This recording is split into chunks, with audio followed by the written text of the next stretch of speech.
Sport. Good afternoon, I'm Toby Gillis. 1-1 with Denmark 2 years ago, 0-0 with USA in Qatar, the same scoreline with Scotland at the COVID-delayed Euros. You have to go back to the 6-1 over Panama for the last time England won their second group match at a major tournament. All of the above matches they should have won, as many think they should tonight against Ghana. Declan Rice is certainly aware of the Game 2 hoodoo.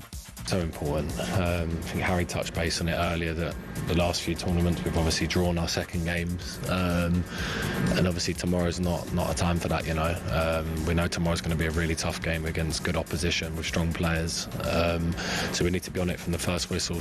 Well, we saw France impacted by the first big weather delay of the tournament last night. Could Boston be the same? Some reports say there is a possibility of lightning, but Fox Weather's Hayley Meyer told us she doesn't see any issues for England-Ghana. England versus Ghana probably has the highest chance of some rain working its way in, but nothing like we saw with France. And honestly, the pitch shouldn't even be that wet like we were looking at with Norway yesterday over in New York, New Jersey either. England-Ghana, all the build-up to full commentary starts here on TalkSport from 7. Now, we've had a few hot takes on TalkSport recently, but is this the hottest from Gabby Agbonlahor? If Aston Villa sign Messi, they'll win the Champions League and the Premier League. Come on. We got to the quarterfinals. It's a long season. Yeah, it's a long season. Andy, come on, mate. We got to the quarterfinals 2 years ago. PSG got away with it. Messi is now the all-time top World Cup goal scorer and leading the Golden Boot race too. And pressure continues to build on Steve Clarke to unleash Ben Gannon-Doak on Brazil tomorrow. Defeat leaves Scotland waiting on other results to qualify as a best third-place finisher. Here's our very own Shabana Hearn. He's different class. I think he can offer Brazil something to be a little bit worried about. So let's do it, Steve. Let's do that. And you know, if it stands like it is just now, we are going through, and that is because we've got a win. Let's try and get a win. You won't miss a kick of Scotland-Brazil with TalkSport tomorrow. TalkSport News. The head of the UN warns London is cooking as temperatures are set to smash records, and tens of thousands of customers are getting a refund on StubHub for hidden charges. Sinead's got more at past. TalkSport weather with QuickFit. This summer, treat yourself to Bridgestone Turanza All-Season 6 tyres with a 25,000 mileage guarantee. Book today at quickfit.com. Conditions apply. Cooking's about the right word. Hot and humid with strong sunshine in England and Wales. Hot but slightly cloudier across Scotland and Northern Ireland with light winds. Hello, I'm Matt Forden from TalkSport. This is how to win the World Cup. This is the best squad I think England have ever had.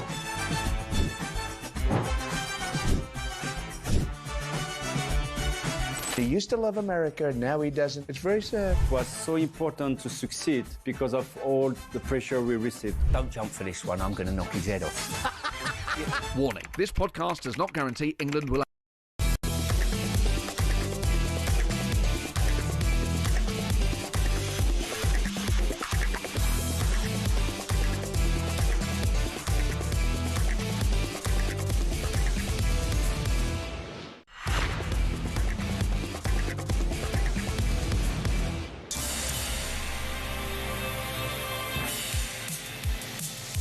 Good afternoon, UK, and good morning from New York. Listening to Jim White and Simon Jordan. We're live on TalkSport.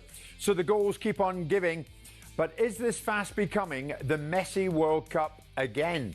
Meanwhile, as Ben Stokes gets set to return as England captain, how easy is it to repair broken trust?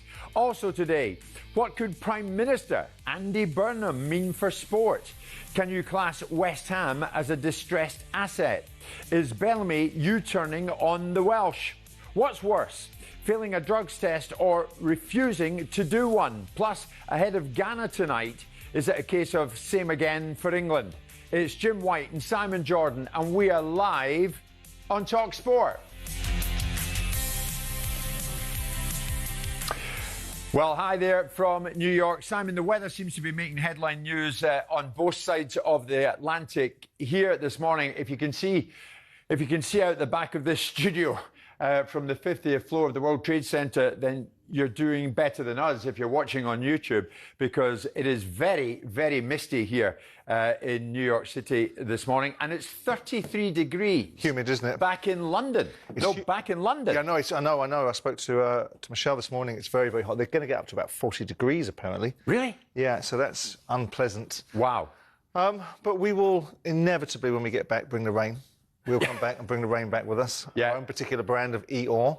Well, it poured down here all night, but when that mist lifts, it will be temperatures akin to what you've got back in the UK. Enough of the weather report. Now, if I remember rightly, before I go on, I left you yesterday, went round with producer Luke, assistant producer Joe, to a cafe, as we do, for a coffee.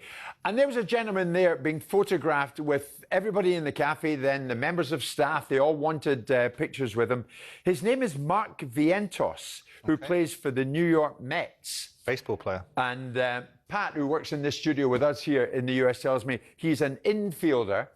But I attempted to do a chat with Mark Vientos for the show, and I demonstrated that I was lacking in a bit of insight. Scant level of knowledge. Scant level of knowledge. Did you take it upon yourself to talk about the challenges that Major League Baseball has and the existential threat? They've been displaced now as the team that's been as a sport that's been participated in the US, that the NFL and the NBA are safe. Yeah. Major League Basketball, Major League Baseball. You very much so. Good. I did that. You might hear a snatch of that lengthy interview later on in the show. Actually, what really annoyed him was all the attention that he got outside, and we're standing, and just as we finished the chat, there was the hoot of a horn and a guy hanging out the car, and Vientos gives it a hi, and the bloke shouts, "How you doing, Jim?" He was Scottish. It was one of Glasgow's finest. It was a great moment, and you will hear my chat with Mark Vientos sometime later on in the show. In Qatar, I think it's fair to say you hated it when I billed it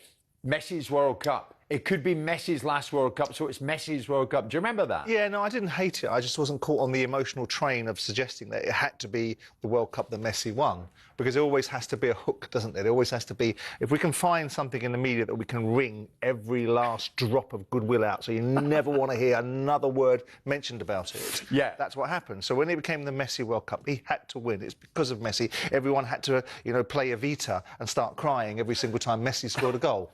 So, no, I wasn't in that camp. Don't cry for me, Argentina. They continue to win. Messi became the all-time top scorer in World Cup history. 2 goals against Austria. But it's remarkable, Simon, that he continues to rewrite the history books as he approaches 39. I mean, it is remarkable. 39 tomorrow, isn't he? Yeah. Yep. Yeah. Yeah, I mean, listen, these players, these elite players that are now looking after themselves. Ibrahimovic was playing up until 41.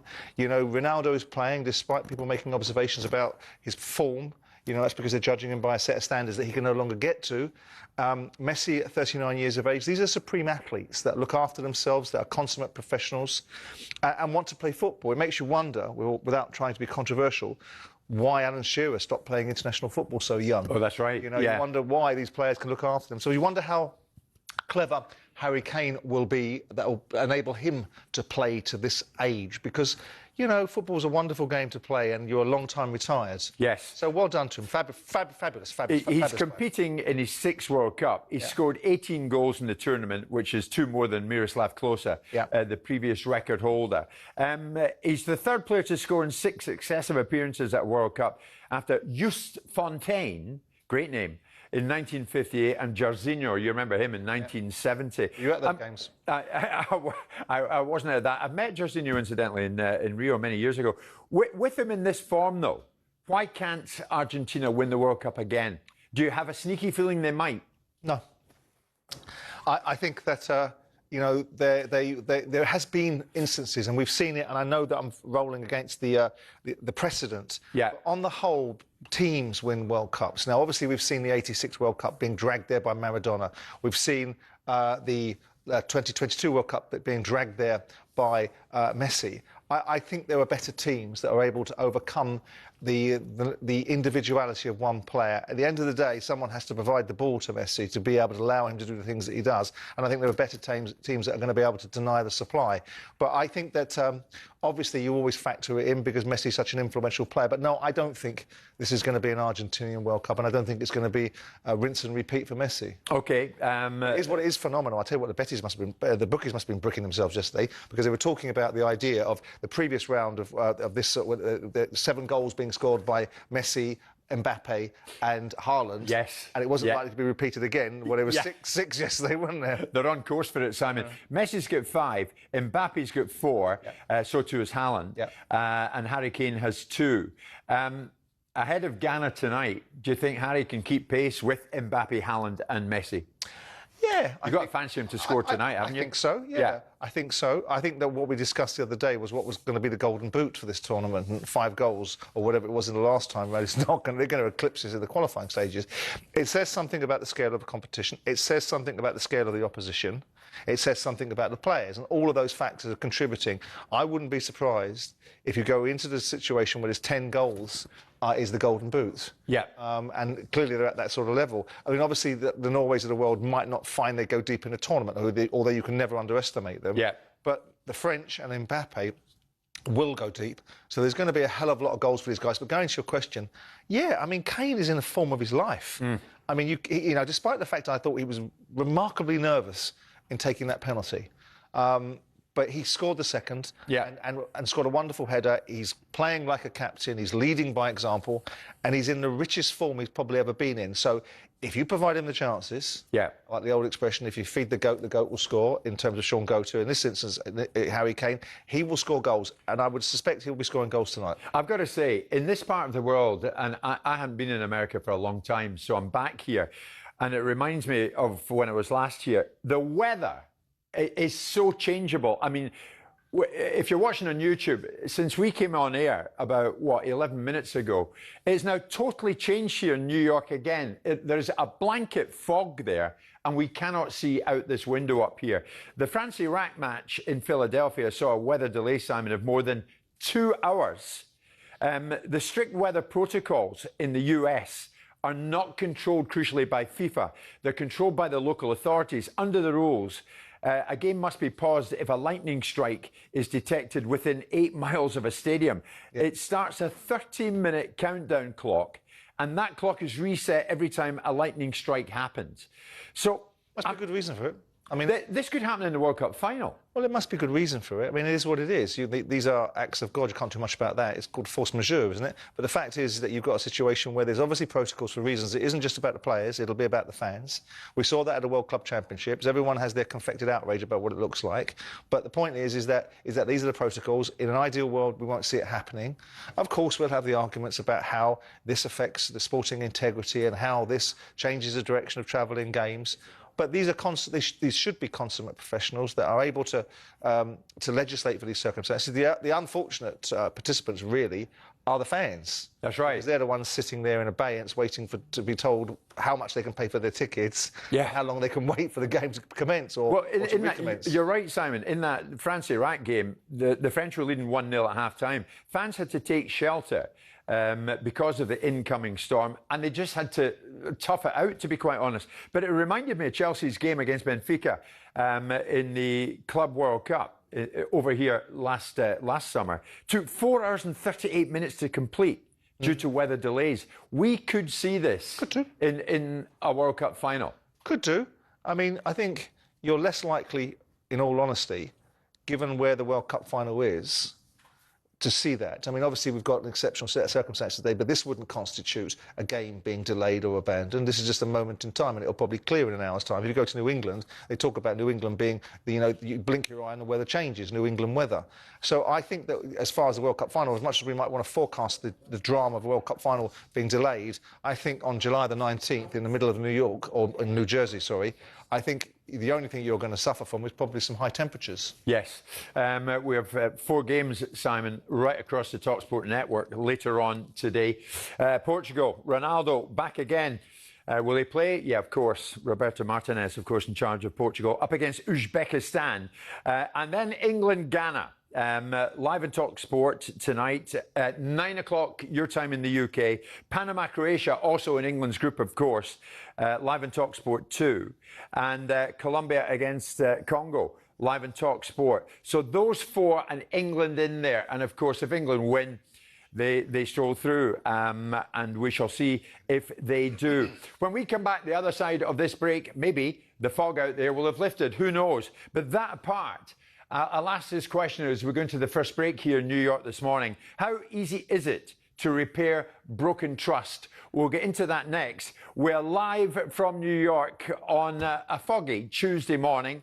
It is 1:15 with you back in baking hot weather, as far as I gather, back in the UK. 1:15 in the UK. We are live in New York on TalkSport.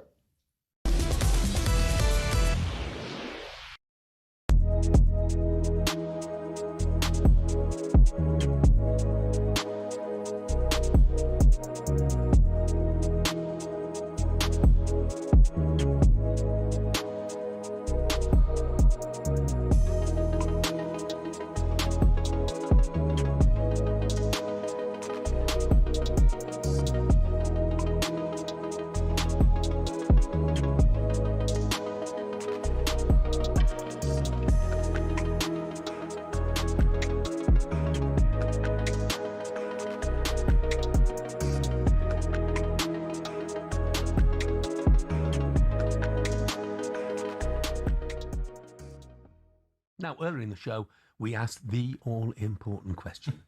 Who was faster in their pomp?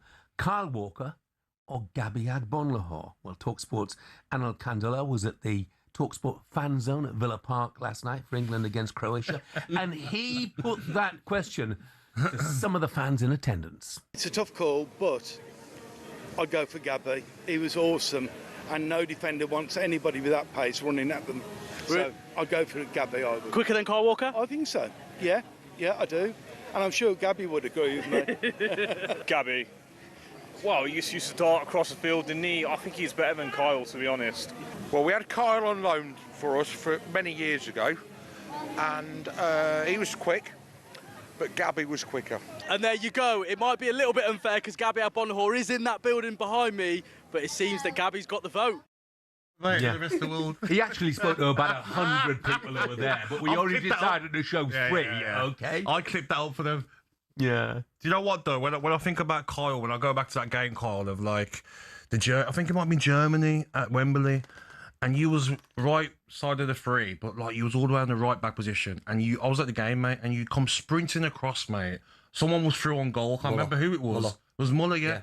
I'm like, where has this guy come from? And you've done that for the last 15, 16 years, mate. Your centre-half pairings with England and Manchester City must have been looking at you thinking like, okay, maybe I can leave a bit of space in behind, because you would always just come out of nowhere and cover. Yeah, I think that was what my game was based on. You know, I probably didn't create that much going forward with assists and stuff. I chipped in with a few, but not as much as probably what I should have done.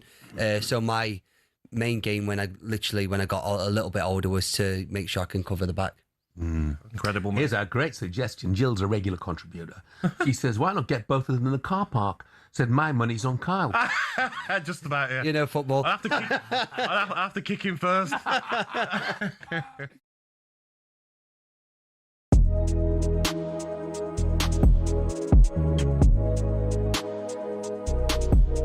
Hello, I'm Matt Fordham from TalkSport. This is How to Win the World Cup. This is the best squad I think England have ever had.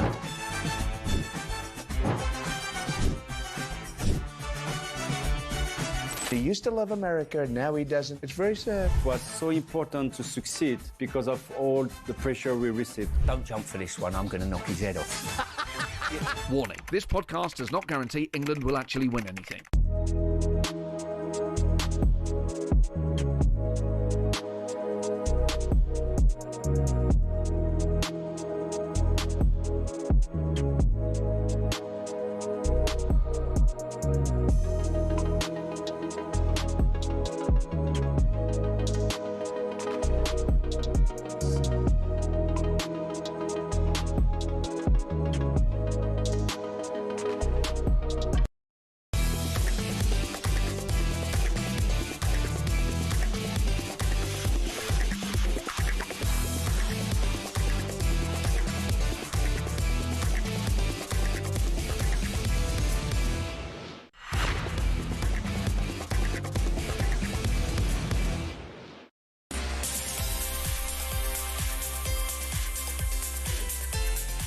Hi, everybody from New York. You're listening to Jim White and Simon Jordan in partnership with Tool Station. Fast Track delivers to you from 30 minutes. First stop, Tool Station.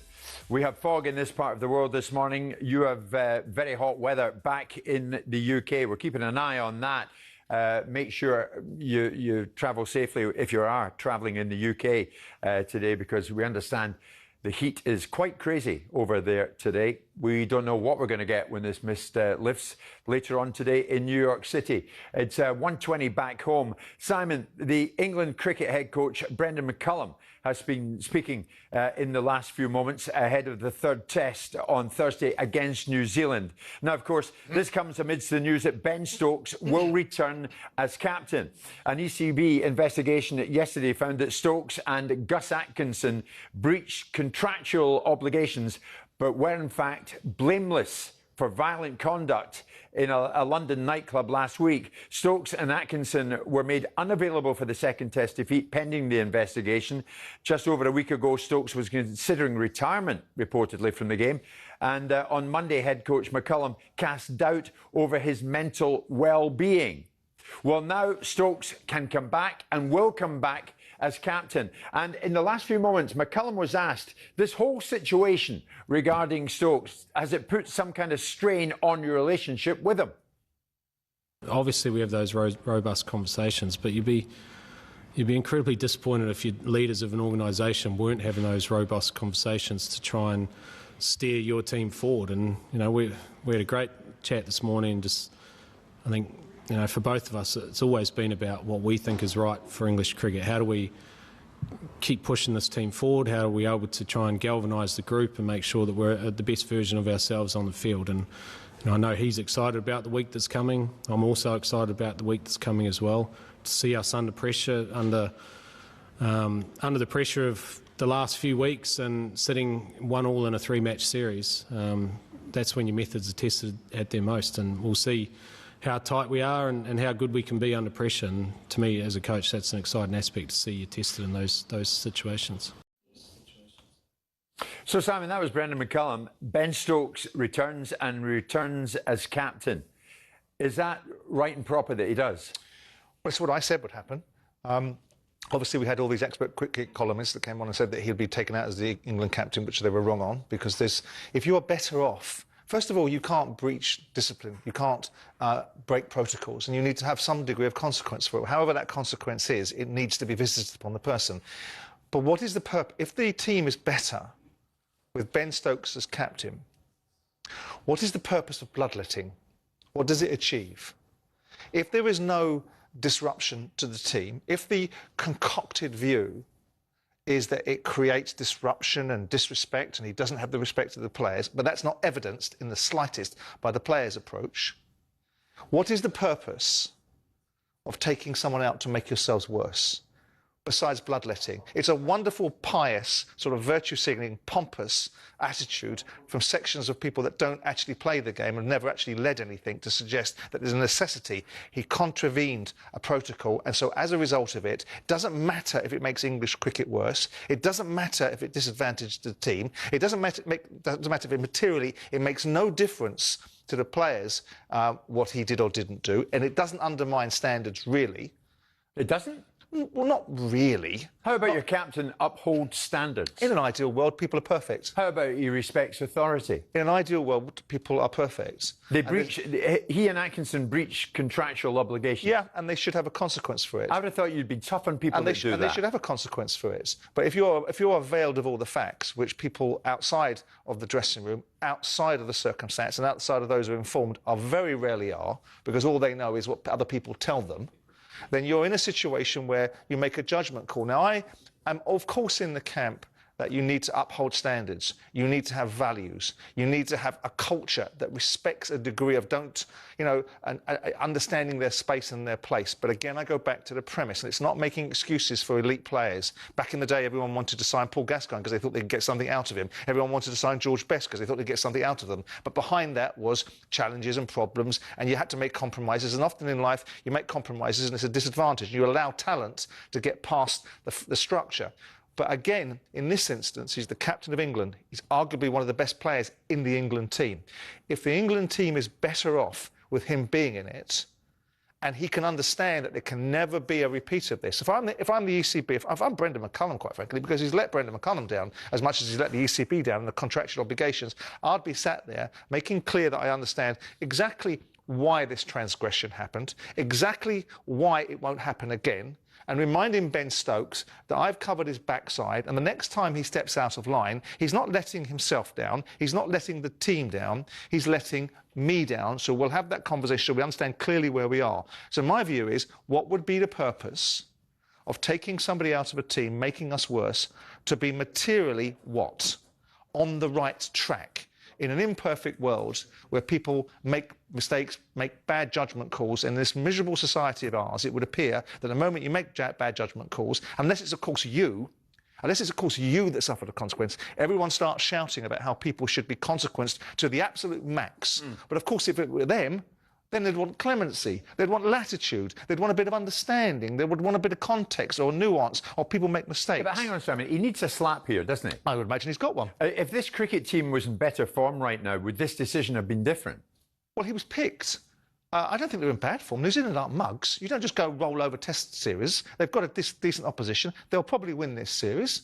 People might say the fact that they've lost the second test might be because they decided to make a disadvantageous decision of taking Ben Stokes out of the test. And the consequence was it was visited on the side. Have you been in this position with a player, Simon, and you attempt to repair broken trust, and it's a bit of an uphill battle? Yeah, but trust doesn't go instantaneously. If you've got anything about you, unless someone's done something so irredeemable, so unforgivable, that you can never find your way through forgetting what they've done, grow up and pack it in and look at the situation and assess it in all of its instances and ensure that people are communicated with properly. Now, you would think, and you should understand, that this shouldn't be a situation. But is it a capital offence? Does it have to be off with his head?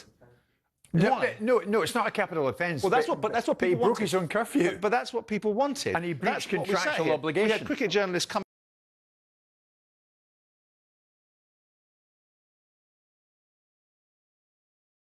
Obviously not. Well, that's what they wanted. But that's what all of a sudden it's right. Come back in. You're captain because we need you, Ben. We need you. But I'm sure that's not what it is. I'm sure that Ben looks Stokes, like that. Well, it might well look like it to you, but inside the camp, it probably looks something different. You know, we've had to. I mean, what is the indignation of your team manager running around telling everyone about your mental health, for Christ's sakes? I mean, that was last week's backstory about how he was challenged by certain things in his life. But the bottom line is that I don't suspect, unless they are as flaky can be, that Ben Stokes has just sashayed his way through this. I would suspect he's had his mind concentrated, and if he hasn't, then more for them. Because he should have his mind concentrated. He should be reminded of the responsibilities that goes with being the England captain and that he has a greater standard upon him.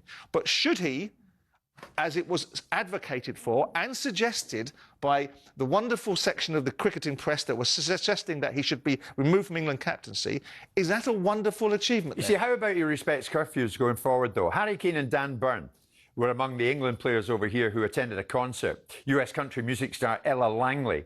They left it early to be back to make their own curfew, to be back inside the time that was allotted to Very good. And so they should. And that's the bottom line. And so should Ben Stokes. And so we are, as is often the case, we're not availed of all the facts. We don't know the context of it all. And some would say, and probably you'd say it, and I might say it too, but if you don't put yourself in those situations, there's no situations to be put in. So maybe you better use your better judgment and grow up and not be in those sort of spaces. And the necessity to be out in a disco or a nightclub or wherever the hell he was and find yourself in the way of circumstances is probably ill-advised. And at 35 years of age, you should probably know that already. And those sort of judgment calls. But again, I would suggest, what is the purpose? If it does nothing, if it doesn't make the team better, it doesn't set any standards higher, it doesn't encourage the players to think differently, in fact, it disadvantages the team, what is the purpose of standing on a moral soapbox, wagging your finger? Yeah, but you've got to have consequence, though. But what happened to Steve Smith? I mean, people like that, whoo, they got shoehorned back into the Australian side. I know, but it's not about that, though, Simon. Look at what the Australians did. Do you remember what the Australians did? It shouldn't be about this. Because we spend our... Stokes' track record isn't particularly good. We spend our entire time worrying about the optics of something, and I despise that because it's not about the optics. It's So about you're comfortable that this is all, it's worked out the way it's worked I'm comfortable if the ECB are comfortable and if McCullum are comfortable that there will not be a repeat, and Ben Stokes has unequivocally been reminded of his obligations, gets the picture and understands clearly, without any shadow of a doubt, that these sort of situations, whilst not really suggesting he's not a great captain, are suggesting that his judgment in certain moments is flawed. So pack it in, Ben, and don't give it to people. So there we go. Stokes is back, and he's back as captain, and of course plays in the upcoming Test match. England over here play Ghana tonight. Stuart Pearce will join us next. It's 1:30 back home in the UK, 8:30 here in the morning in a misty, misty New York City.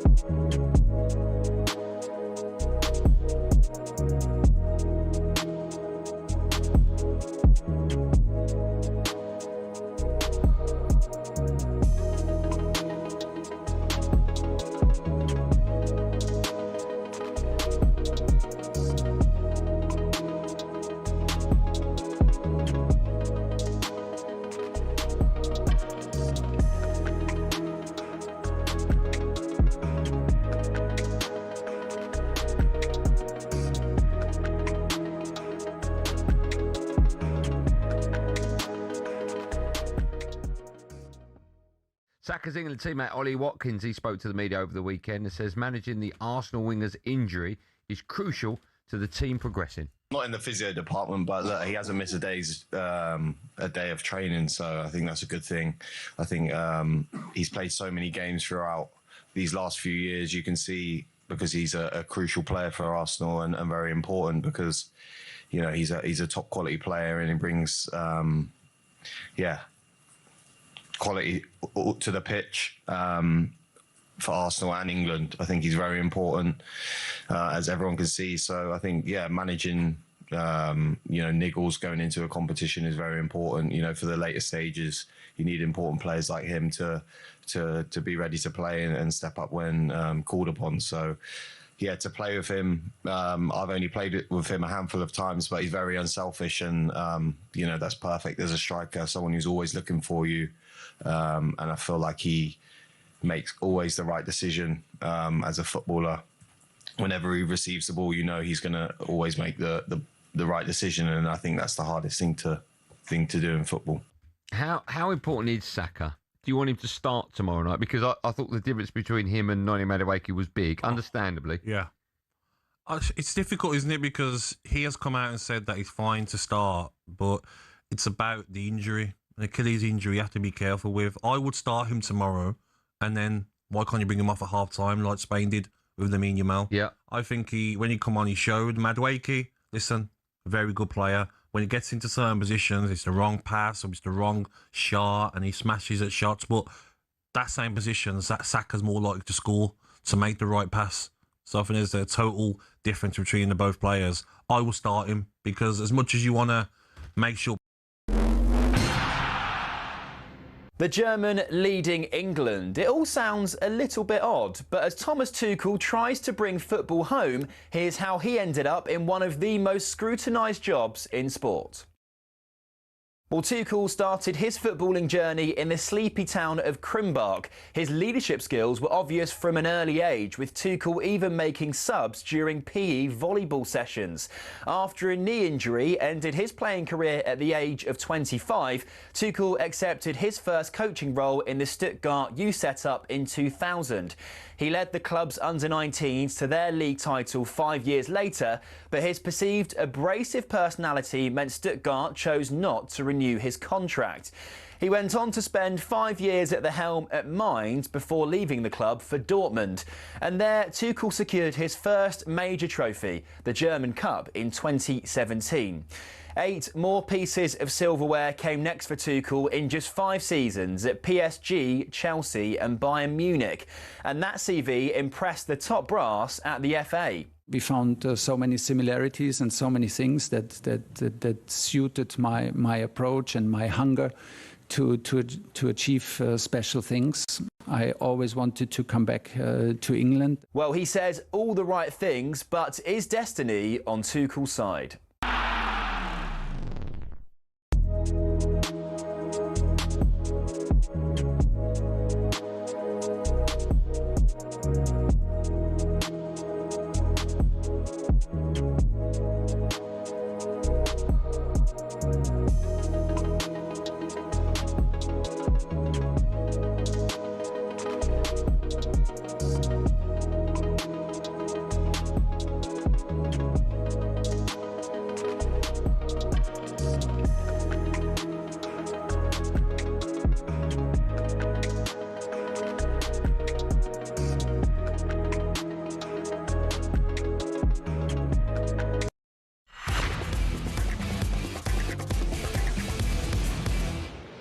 TalkSport Big Match Build-up with Village Hotels. Watch the big games live in the pub and grill at your local Village Hotel. Find your nearest at villagehotels.com.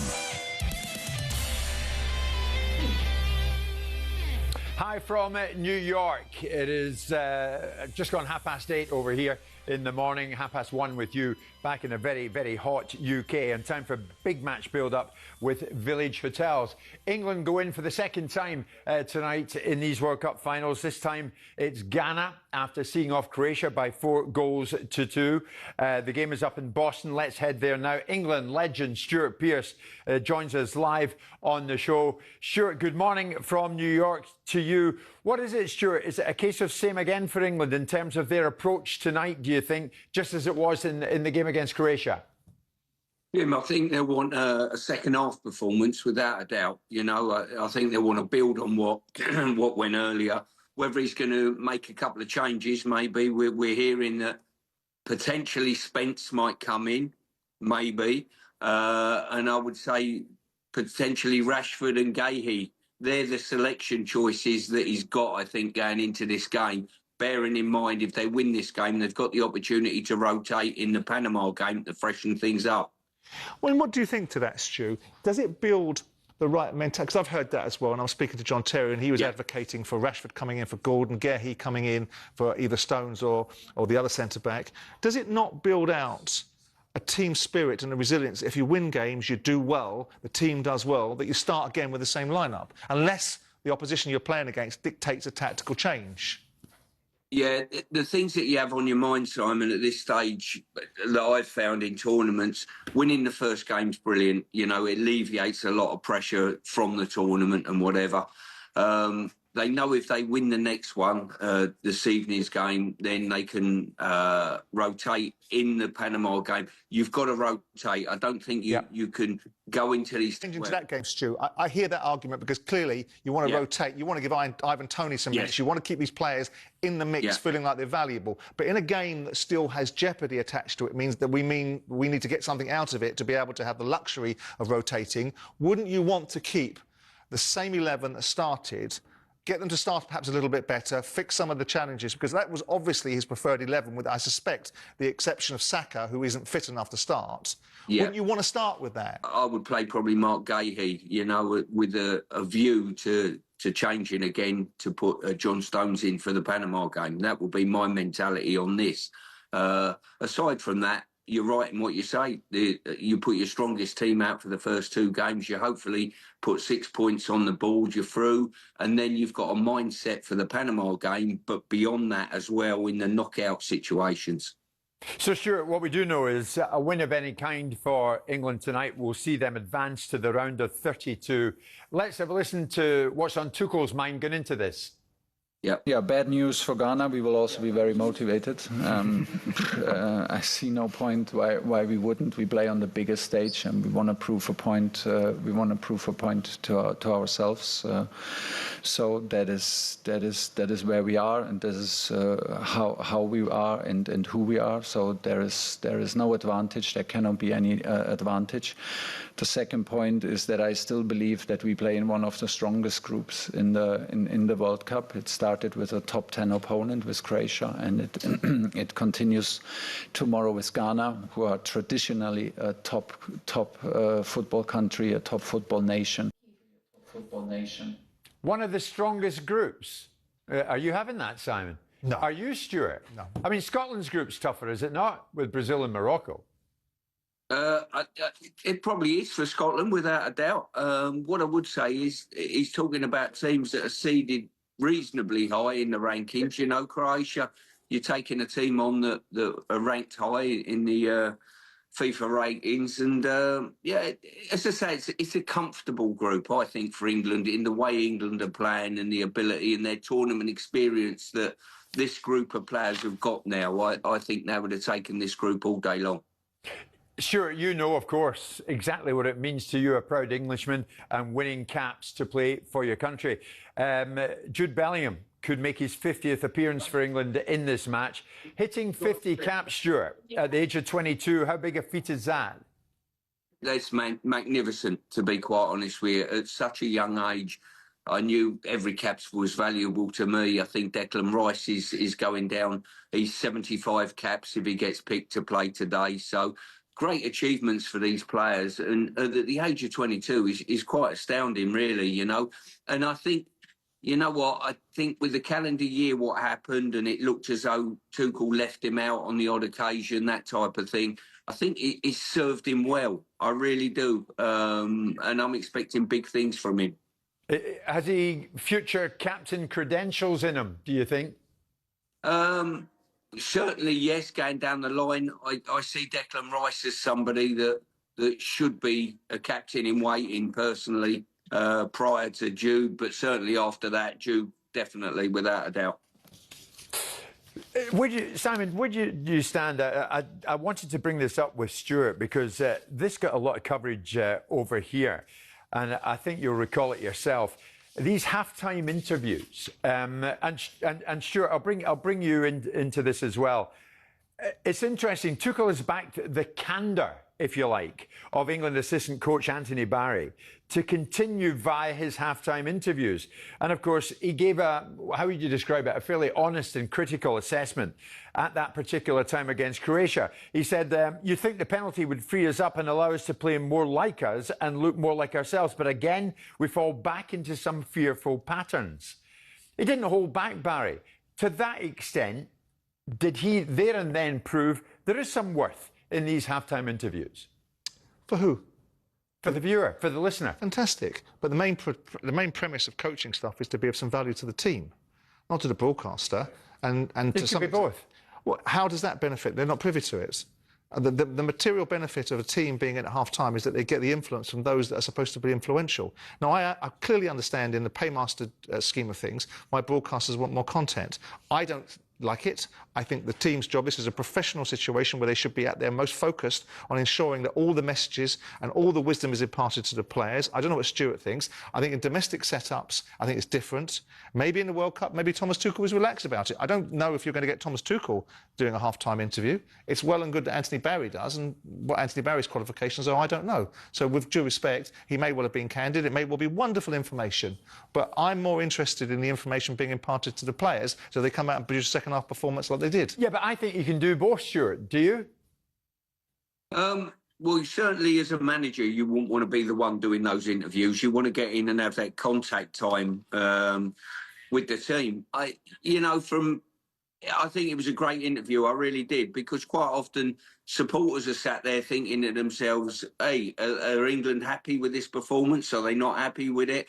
And I think it was a very forthright statement that, look, we're not happy with what we're seeing. We're 2-2 at the moment. We're not happy. Personally, I'd rather the coaching staff, and I'm talking from a managerial coaching point of view, I'd rather us all in there, because that 15 minutes, it seems to go really quickly, especially if you've got a slight injury, a slight doubt, or you need to fix quite a few things because you're not been happy like we weren't. But as you say, there's a clamour for the media to have so much contact with an insight, you know, and they've been desperate to get the cameras and the microphones in dressing rooms, which fortunately for the game, they haven't done so far. Stuart, thanks very much indeed for your time and for joining us. Looking forward to hearing you tonight. Stuart Pearce in Boston, England going against Ghana. For Ghana, Simon, Thomas Partey, Ghanaian midfielder, formerly of Arsenal. Partey, remember, set to stand trial in the UK on rape and sexual assault charges. Now, this is something of a conversation over here. in the media. The FA is leaving the decision of shaking hands with Partey up to the individual England players. The Thomas Partey handshake story, if you like, is it a non-story? Well, it's a story because it's a story, but the premise of how you react to it is the key determiner. He isn't, as yet, guilty of anything. And so with that in mind, people need to be incredibly careful of how they prejudge set of circumstances, because as I said yesterday about something else, it may be one day that they're on the receiving end of it. So, of course, you should take an attitude of disdain and contempt and disgust if this man is convicted of the charges that have been brought against him, absolutely. But right now, with all due respect to the victims and the value of their circumstances, and one must always try to bear that in mind when we're talking about these situations, about people not being guilty, there's clearly been a burden of evidence that's brought forward a situation where a certain threshold has been crossed in order for the CPS, or whoever was the CPS, isn't it, to form a prosecution. So one has to take that in mind. And I've spoken to this about taking a player out of that circumstance once he's been charged and taking him out of commission, so handshakes wouldn't be an issue, because he wouldn't be on the field, because I would have made a judgment call that a charging barrier threshold has been reached, and so subsequently I'm taking him out because of reputational situations, of the way that fans interact and the challenges that he might experience himself. But that hasn't been the attitude of the Ghanaian International Federation. They've picked the player, and they're playing the player. So I'm not entirely sure it is right for England players or players of the opposition not to afford him the same courtesy that he is entitled to have as someone that has yet to be found guilty of something. Sure. So I would expect all the England players to shake his hand. I mean, I'm not a big one for these handshakes before games anyway, but insofar as they're a protocol, I think it should be observed. Thomas Partey, of course, has pleaded not guilty to all charges. You can watch the games live in the pub and grill at your local Village Hotel.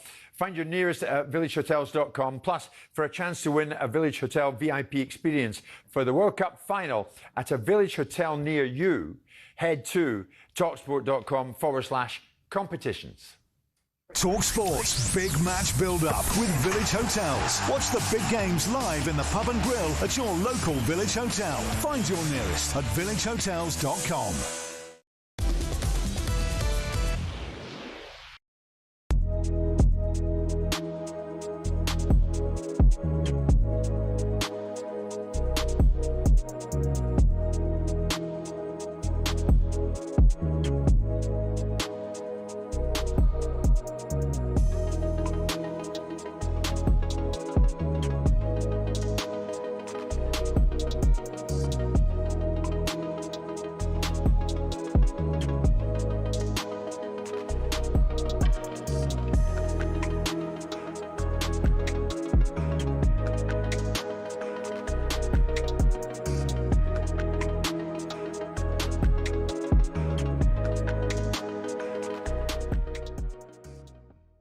Steve Clark's taken a bit of heat since the Morocco game, Alan, because, I mean, there was a feeling that Shankland, who is a natural finisher, maybe should have been on the pitch, never got a chance.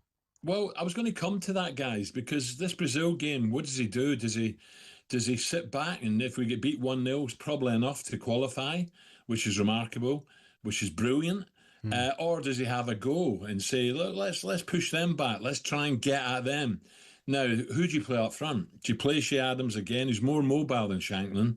Shankland is the best finisher Scotland have got in the squad. He's a McCoy's job. You know, he can finish, make no mistake. So he'll be kicking Steve Clark saying, you got to play me, you got to play me, I'm in great form. So it's an interesting one. But whoever plays there, as I say, guys, I think John McGinn's the one who's got to try and spark off him when the ball goes forward. We've got to retain some sort of possession, or we're going to be under so much pressure. And down that left-hand side, Vinicius Jr., you know, that's the side that really worries me for Scotland. We've got to block that off. But in saying that, look, as long as we defend better, give no stupid goals away. In fact, the goal against Morocco, that was a great finish. I'm not going to whinge and say, how can you lose a goal that early? It was a great finish. It was an offside decision. He pushed up when he shouldn't have done, and we got punished. After that, second half, we were great. I thought Christie come on and done well. And I thought the boy from Norwich done well. Kenny McLean, he come on and done well. So it's going to be an intriguing one. It's going to be, all eyes will be on the coach to see what he does and how he plays and what formation he plays. I mean, another one is Doak, who's very popular with the fans. But you talk about Vinny Jr. I mean, maybe one way... He looked good when he came. Yeah. In both games he's looked good. But he's great going forward, isn't he? Well, maybe you've got to do a defensive job first, and if you need to be chasing it, that's when you bring Doak on, I guess. Yeah, well, this is the dilemma that, managers have to make, because as fans, you want to... Hello, I'm Matt Forden from TalkSport. This is How to Win the World Cup. This is the best squad I think England have ever had.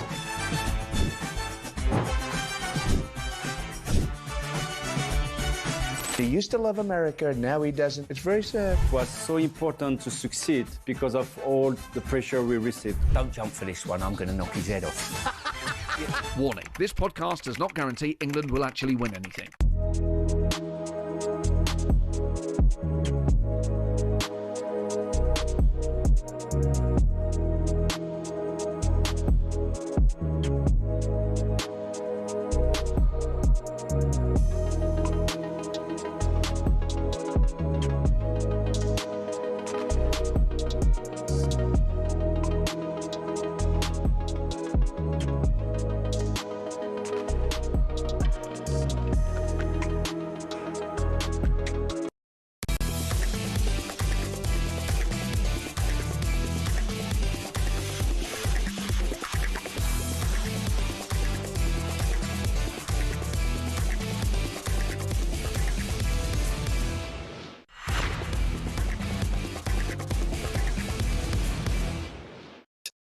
The Playbook with TalkSport Bet. Download the app or visit TalkSportBet.com for all the latest odds and offers. 18 plus gambleaware.org.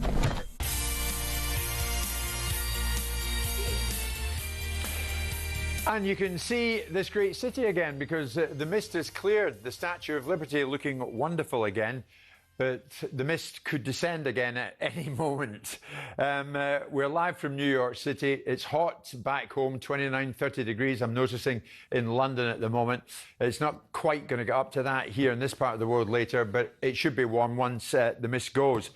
Time to look ahead to the day with TalkSport Bet and their ambassador, Ryan Douglas, who's become a very good friend of Mr. Jordan's and mine. Ryan, good morning to you. What's different about you today? If you're watching on YouTube, what's different about Ryan?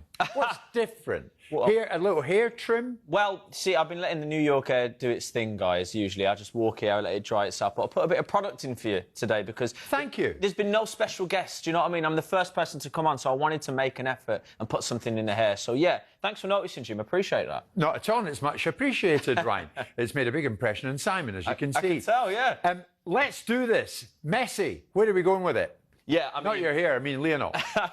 The GOAT, Messi the GOAT, people are calling him, and they have been for a while now, but everyone's saying the conversation has been put to bed as of yesterday. Looking about how it goes to the odds, he is joint favourite to be the player of the tournament. Still joint favourite. He's not quite pulled away just yet. He's joint with Kylian Mbappe. Favourite to be the top goal scorer, though, because he's got the most goals. He's at 13-8. But here's an interesting one. To beat the tournament record set by Just Fontaine, 13 goals, is 10-1. He has to beat that record. But that's 10-1 right now, so you can have a look at that if you think he might do it. And here's a tongue-in-cheek one, because we like to be TalkSport coded here at TalkSport Bet. Messi to score more goals than Portugal is here at 9-4. I mean, that is very tongue-in-cheek. Do you think it's unfair that Messi, whenever Messi does something good, I mean, and that is a tongue-in-cheek bet, he's compared to Cristiano Ronaldo? Do you think that's unfair, or do you think it's... Where do you stand in it, incidentally, Simon? I know Piers Morgan always goes Ronaldo. Yeah, does, yeah. And you give him stick for that. Who is the GOAT? Who's the better player? In my view, Ronaldo. Really? Yeah, I think the arguments of playing in Portugal, playing in the English Premier League, playing in the Spanish League, playing in the Italian League, and even playing in the Saudi League for whatever that may be worth. He's gone into each of one of those leagues and operated at the highest level, whereas Messi, played in a wonderful Barcelona team that was... playing in the climate and conditions that suited him best. He didn't pull up trees at PSG, and he's gone to American football. And whilst he's a standout player, that's because the standard is so low. I don't discredit him as a mercurial genius. I just think Ronaldo, for me, given those facts, and it really does burn my backside to concur with Piers, because I'll try and find anything to disagree with him because his knowledge is about the size of a thimble about football, despite him thinking it's bigger. I go down the Ronaldo argument, but I don't feel it has to be a compare and contrast. I just think they're both wonderful players. Did we run the argument back? I suppose we might have done. Did they run the argument who was better between Pelé and Eusebio? Who was better between these? It was always Pelé and Maradona, wasn't it? Well, no, they were different generations, weren't they? At the time, it was Pelé and Eusebio, wasn't it? In terms of Eusebio was at the same era as Pelé. But I look at this and say they're both wonderful players. They're both phenomenal athletes. They're different. Ronaldo is a different type of player, whereas the silkiness and the beautifulness on the eye, and I've seen both of them in the flesh. You know, I've seen both of them. I've seen Messi and his pomp in the flesh in Spain, and I've seen him slightly off it as he's getting older now, not quite the same level, but they're still there. And whereas Ronaldo has more power, and something about Ronaldo that just, for me, has been able to translate. And the argument would be easier made, and I hate the argument of a wet Tuesday in Stoke because it's such a reductive argument. But you wonder how Messi would have played in the Premier League, which was more competitive, how he'd have played in Italy. Ronaldo gets a chance to increase his own tally tonight. Portugal, Uzbekistan, Ryan. Yeah. What are you thinking? I know another tongue-in-cheek one here, Simon, but bearing in mind you've just said all that, and I'm a Ronaldo man as well. Ronaldo to score no goals at this tournament is also 9-4, so it depends what camp you're in. Ronaldo and Kane any time is boosted today to 85-4, you have to say that. But just picking up on what you've said there, Si, I don't know. Do you drop Cristiano Ronaldo, or do you continue to be the main man? I think it's slightly cowardly for Martinez. I don't think he merits being in the side. I think he's disadvantaging the side because he's doing things that he can't do the things he once did. And that in attempting to do them, I think he's prohibiting other situations where the team can create opportunities. Midfielders going beyond him, other players assuming the positions that he's not getting into. So I don't think he merits a place. That being said, there is an argument that the fear factor of Ronaldo creates a reaction in the opposition. Now, there's been a lot of hysteria and hyperbole about Ronaldo and his recent performance, and we saw other pundits, Thierry Henry, who are very qualified to speak about it because they were elite players, talking about the lack of prowess from him and him doing the very things that I've just described. Yeah. Let's see if he bounces back. Let's see if it looks like Martinez is not. He's going at the end of this tournament, so you'd expect him to have a set of balls, but he's made a rod for his own back now because clearly, if he doesn't play Ronaldo, what is the headline going to be? Yeah. He's dropped Ronaldo. Yeah, exactly. Whereas he could have started the tournament with Ronaldo, assuming. I mean, let's also be clear. Ronaldo's 3 years older, or 2.5 years older than Messi. Let's have a look at Messi when he's 41 and see if he's still operating at the same level. Something about Messi, Simon, I've got to say. Each their own. Honestly. I reckon Ronaldo plays and Ronaldo gets 2 goals tonight against Uzbekistan. Oh, how do you like that, Ryan? Yeah, I like it. OK, thank you. What about England-Ghana? What have you got? Yeah, I know. It is England Day, lest we forget. I'm looking forward to it. And TalkSport Bet have a super boost. We have super boosted Harry Kane to score any time. He is at 5-4 to do that. And it's, it is. You talked about whether it's a tournament of Messi. It's certainly the tournament of the big players. All the big players are stepping up for their nations, bar Ronaldo to this point. So that is a pretty good super boost for me. I was feeling very pessimistic, if you remember, last week, gents. I was feeling a little bit like, I've been hurt by England before. But after that convincing 4-2 victory, I'm feeling a little bit more optimistic today. OK, I've been hurt by England before, but in another way, when they thumped us. Ryan, thank you very much indeed. That was a look at the latest odds, thanks to TalkSport Bet. 18+, gambleaware.org. The Playbook with TalkSport Bet. Download the app or visit TalkSportBet.com to see all our latest sign-up offers. 18+, gambleaware.org.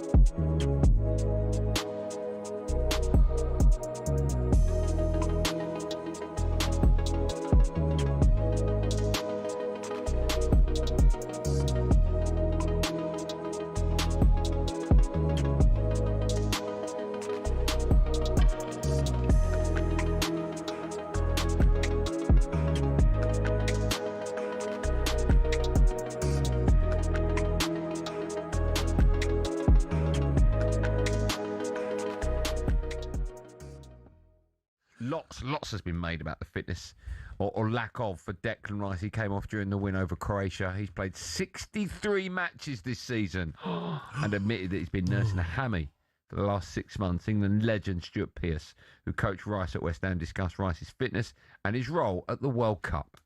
It's a great challenge for him. You know, he's a team player, always has been magnificent as a team player.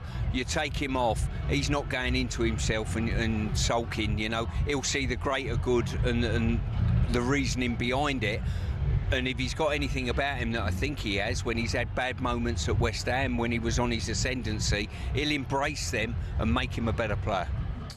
For more reaction from Stuart Pearce, you can check out the World Cup Daily Podcast. I don't have a problem if Rice is injured tomorrow. Even if he's got a little niggle, I would not play him. That's why we've got a squad, right? Of course. Who'd you bring in? Is it Henderson? What do you do? You could bring Henderson, or you could just play Bellingham next to Anderson and Rodgers as a 10. Yeah. I'm not being, no offence to Ghana, some very good players. I totally agree. How watching strong is Ghana that? in their first game, they're nothing to worry about. And that's just being as respectful as I can be about the Ghana side. We should not be playing anybody who's got a niggle. If it's Saka, if it's Rice, we've got the squad of players. Kane in these games. Yeah, okay, Watkins, you're in. Because every other team's doing it. Yeah. Look at Neymar, he's gone. He's not ready. Okay, wait till you're ready. Rafinha, he's now out to the latter stages. They're keeping him there to see if he's ready for the late stages of the tournament. Lamine Yamal come off because I played longer. You've had a niggle before the tournament. Let's take you off. It's all about managing the squad in a World Cup that's so long. Yeah. Would you say out of the three, out of Rice, Bellingham and Kane, Rice is third on that list for most important players? I know that sounds wrong.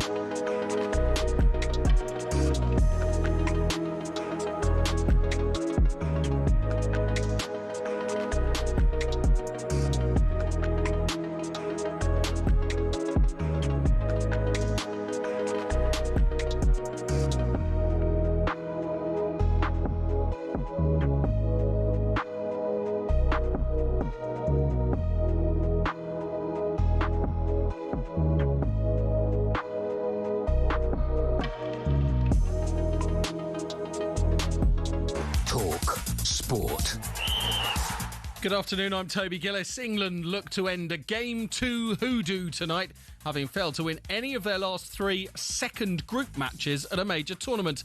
It's on the minds of the players too. Declan Rice and Harry Kane have both referenced it. Rice says 6 points from 6 gives far more options to Thomas Tuchel down the line. We need to be on it from the first whistle, same intensity, same desire to win. And 6 points in the group will put us in a really good position going forward, and that's what we set out to do. But it won't be easy. Confidence is high among Ghana fans that they can cause an upset. Thomas Tuchel is not taking them lightly. We play in a very difficult group, and one of the most difficult groups in the tournament. And when I analyze the matches, see the individual quality of Ghana, then I feel that it proves me right. England-Ghana, with no major concerns at this stage about thunderstorms in Boston, is live on TalkSport this evening, build-up from 7. We'll get an idea how Steve Clarke is approaching Brazil in the next hour or so, with Scotland needing to avoid defeat to be sure of being one of the best third-place rankings. The pressure is building for him to unleash Ben Gannon-Doak, not least from Ali McCoist. It's the one player we've had in, 15, 20 years that's an ability of pace to get by a full-back. Yeah. He's the first we've had in 15, 20 years. And Brendan McCullum has been addressing the media for the first time since it was revealed Ben Stokes would be back for the third test with New Zealand this week.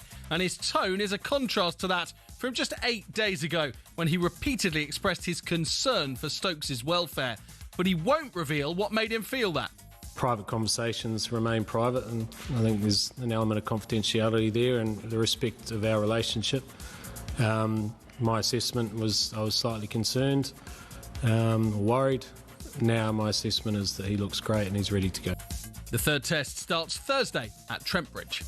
TalkSport News. The UN is warning that climate chaos is accelerating before our eyes as temperatures are set to break June records today. Sinead's got more at past.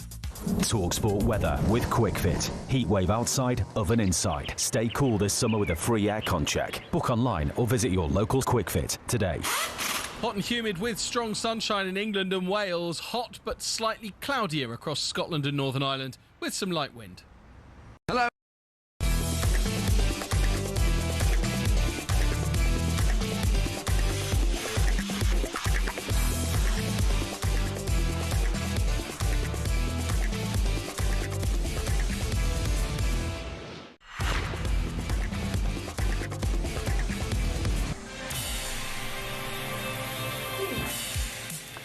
Hi, everybody. Tuesday, June the 23rd, the day that England go in against Ghana in their second game at these World Cup finals, and it's live on TalkSport. We're coming to you live from New York City, where it's going to chuck it down later today.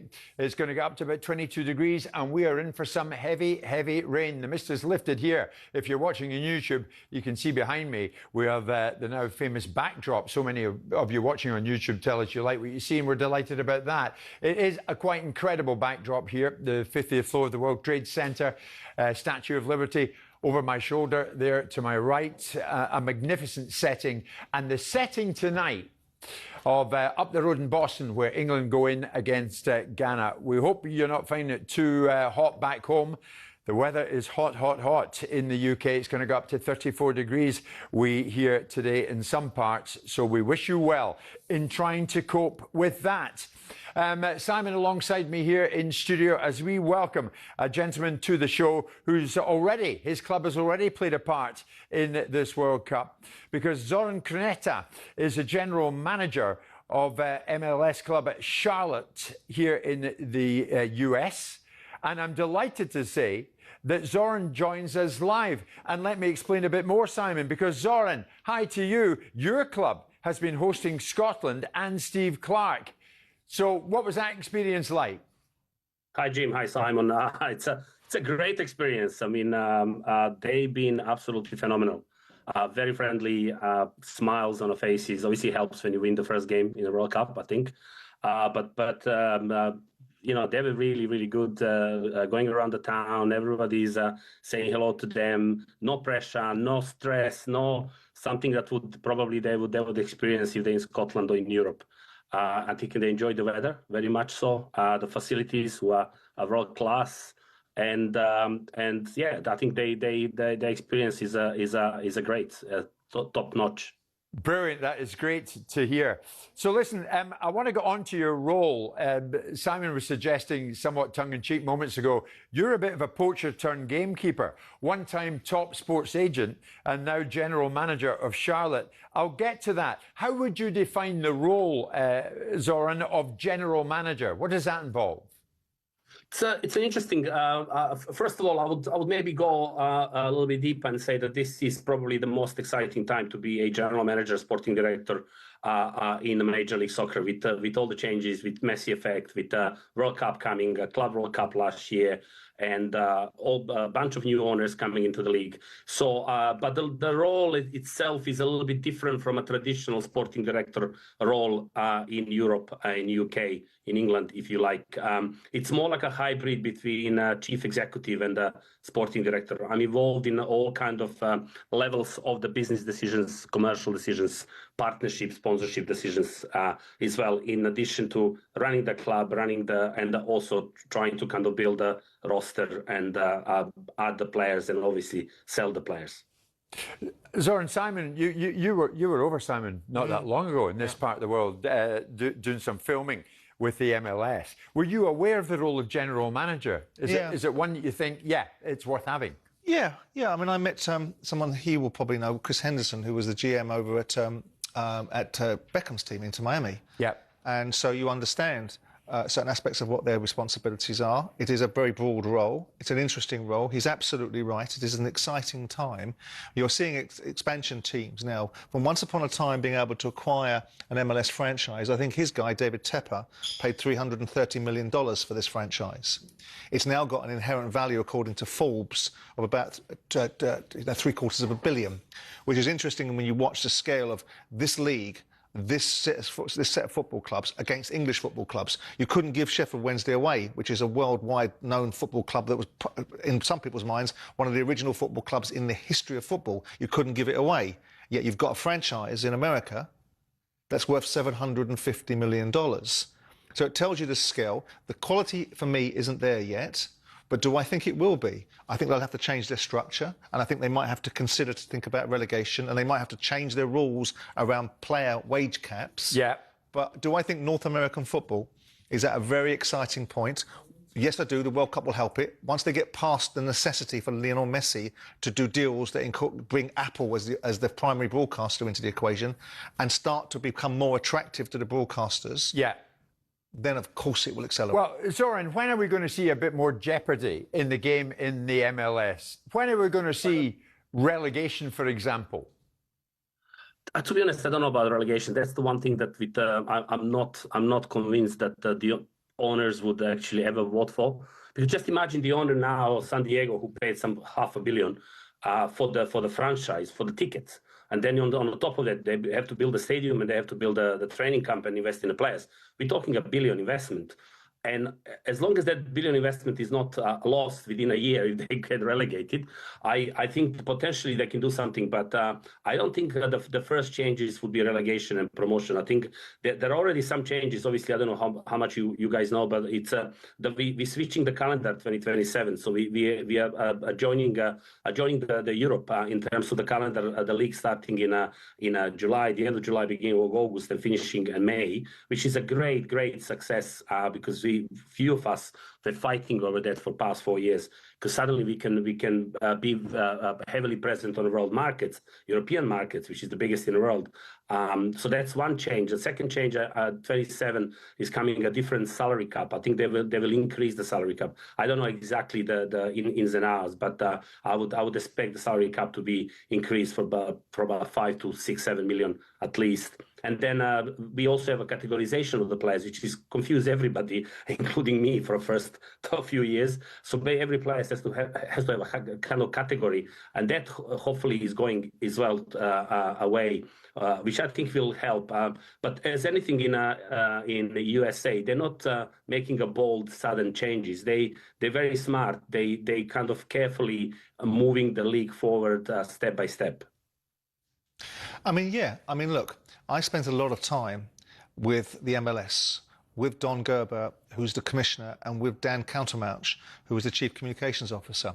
And they have very big ideals about where they think this North American league can become situated.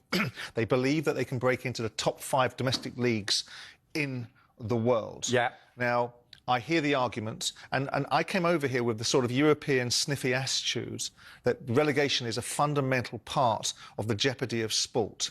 And then I watched how the makeup of the league, how deep you go into a season with the playoffs and how many games can become relevant to teams and how competitive the fixtures are. I mean, I think the standard is poor, I'm being honest. I don't care what he says. I've watched the standard. I think it's a mile off the European leagues. I think a lot of these teams would struggle to play against League One sides in our situation. But I look at it and saw, actually, this idea that relegation isn't featured doesn't mean that there's less competitiveness in the league, because there's jeopardy almost up to the last games.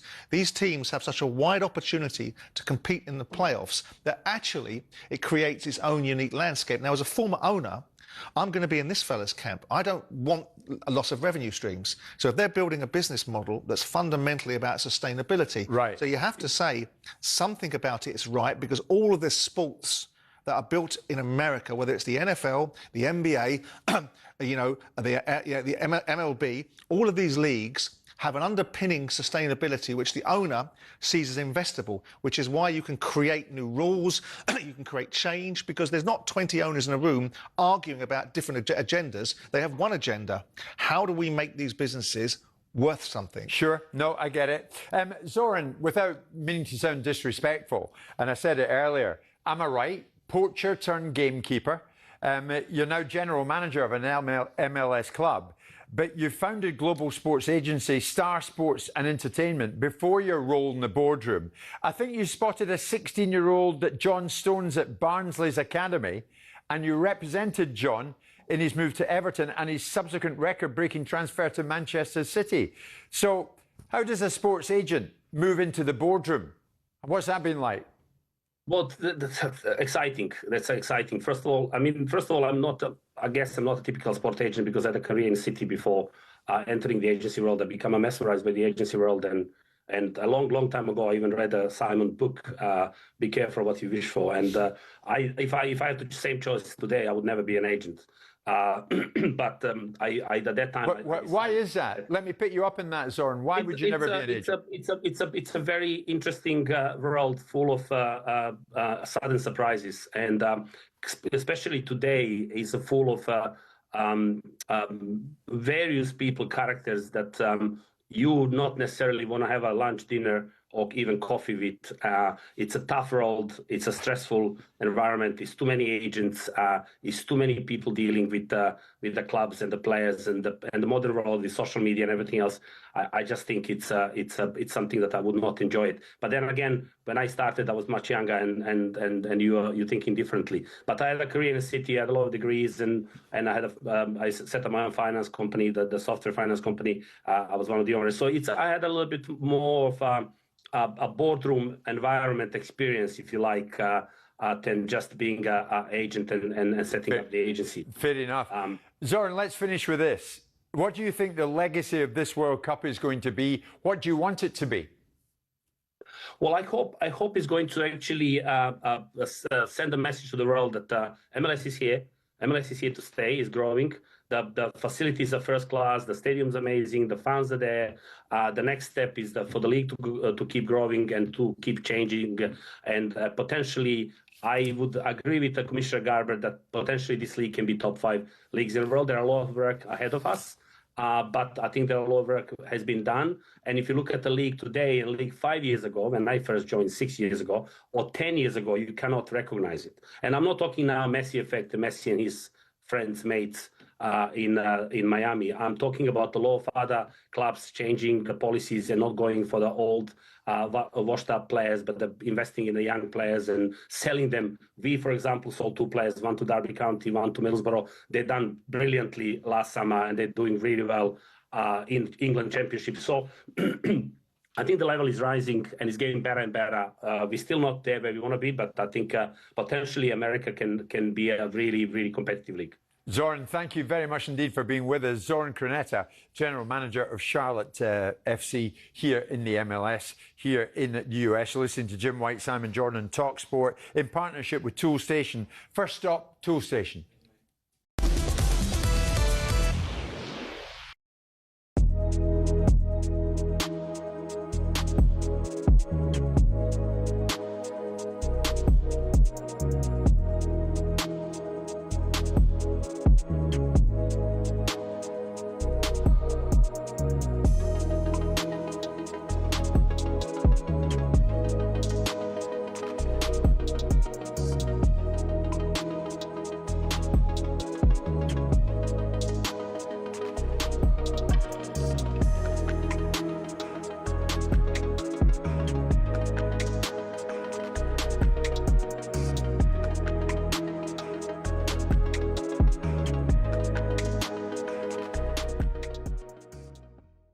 Can tell me a little bit more about training though, because you know we're not privy to that much, you know, open training. We got 15 minutes yesterday at very close quarters. You know what I'm going to say, don't you? Because there was a moment where Thomas was walking around, you know, he's a meticulous planner. He demands standards, and he said, "Jed, do better." Yeah. What was that like? Yeah, I think it's normal. He's a great manager, and he wants the best from his players. And, you know, he demands high standards. And, you know, for this tournament, we need to be ready. We need to be on it. So I think every session needs to be of the highest quality. And that's what he demands. And it's good. When you hear that, and obviously you're in front of all of us as well, what does it make you immediately do? Oh, God, I didn't think I was on it. What's the feeling? No feeling, really. I wouldn't be the only one he says it to. It's everyone else, you know. So it's no feeling. It's just a part of the game. If he needs me to do whatever, I'll do it. So it's not. It's just part of the game, really. And what is he like behind the scenes? And what's he like as a manager? Yeah, I think he's a great manager. He's a great guy. Very, very detailed in what he wants to do, and yeah, I think the boys really love him and have a great respect for him. And where does that come from? Because, you know, we watch him on the training pitch. You know, I get to speak to him regularly, and he loves you all as players. There's something in that, isn't there, of what he gives you and then what you give him back. Give back. Yeah, I think it's like what he always says. We're building a family here, and we've built a family. And we built a brotherhood within the team, and everyone's all got one dream, one brain. So yeah, I think if everyone's on the same path, we can do special things. And Hello, I'm Matt Fordham from TalkSport. This is How to Win the World Cup. This is the best squad I think England have ever had.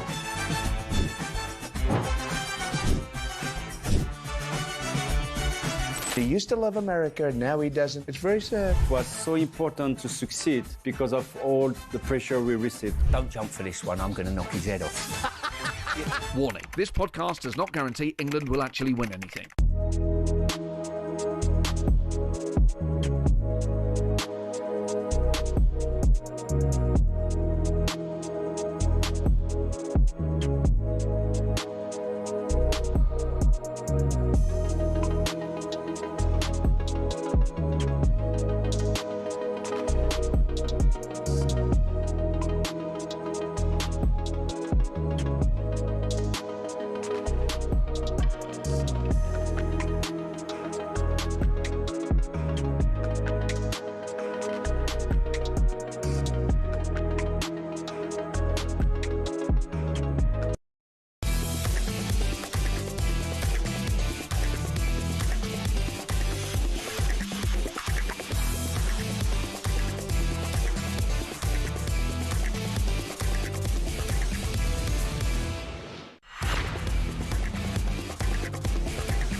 Wish I sold ice cream in London today. You'd make a fortune, would you not? Your weather is unbelievable, we are hearing.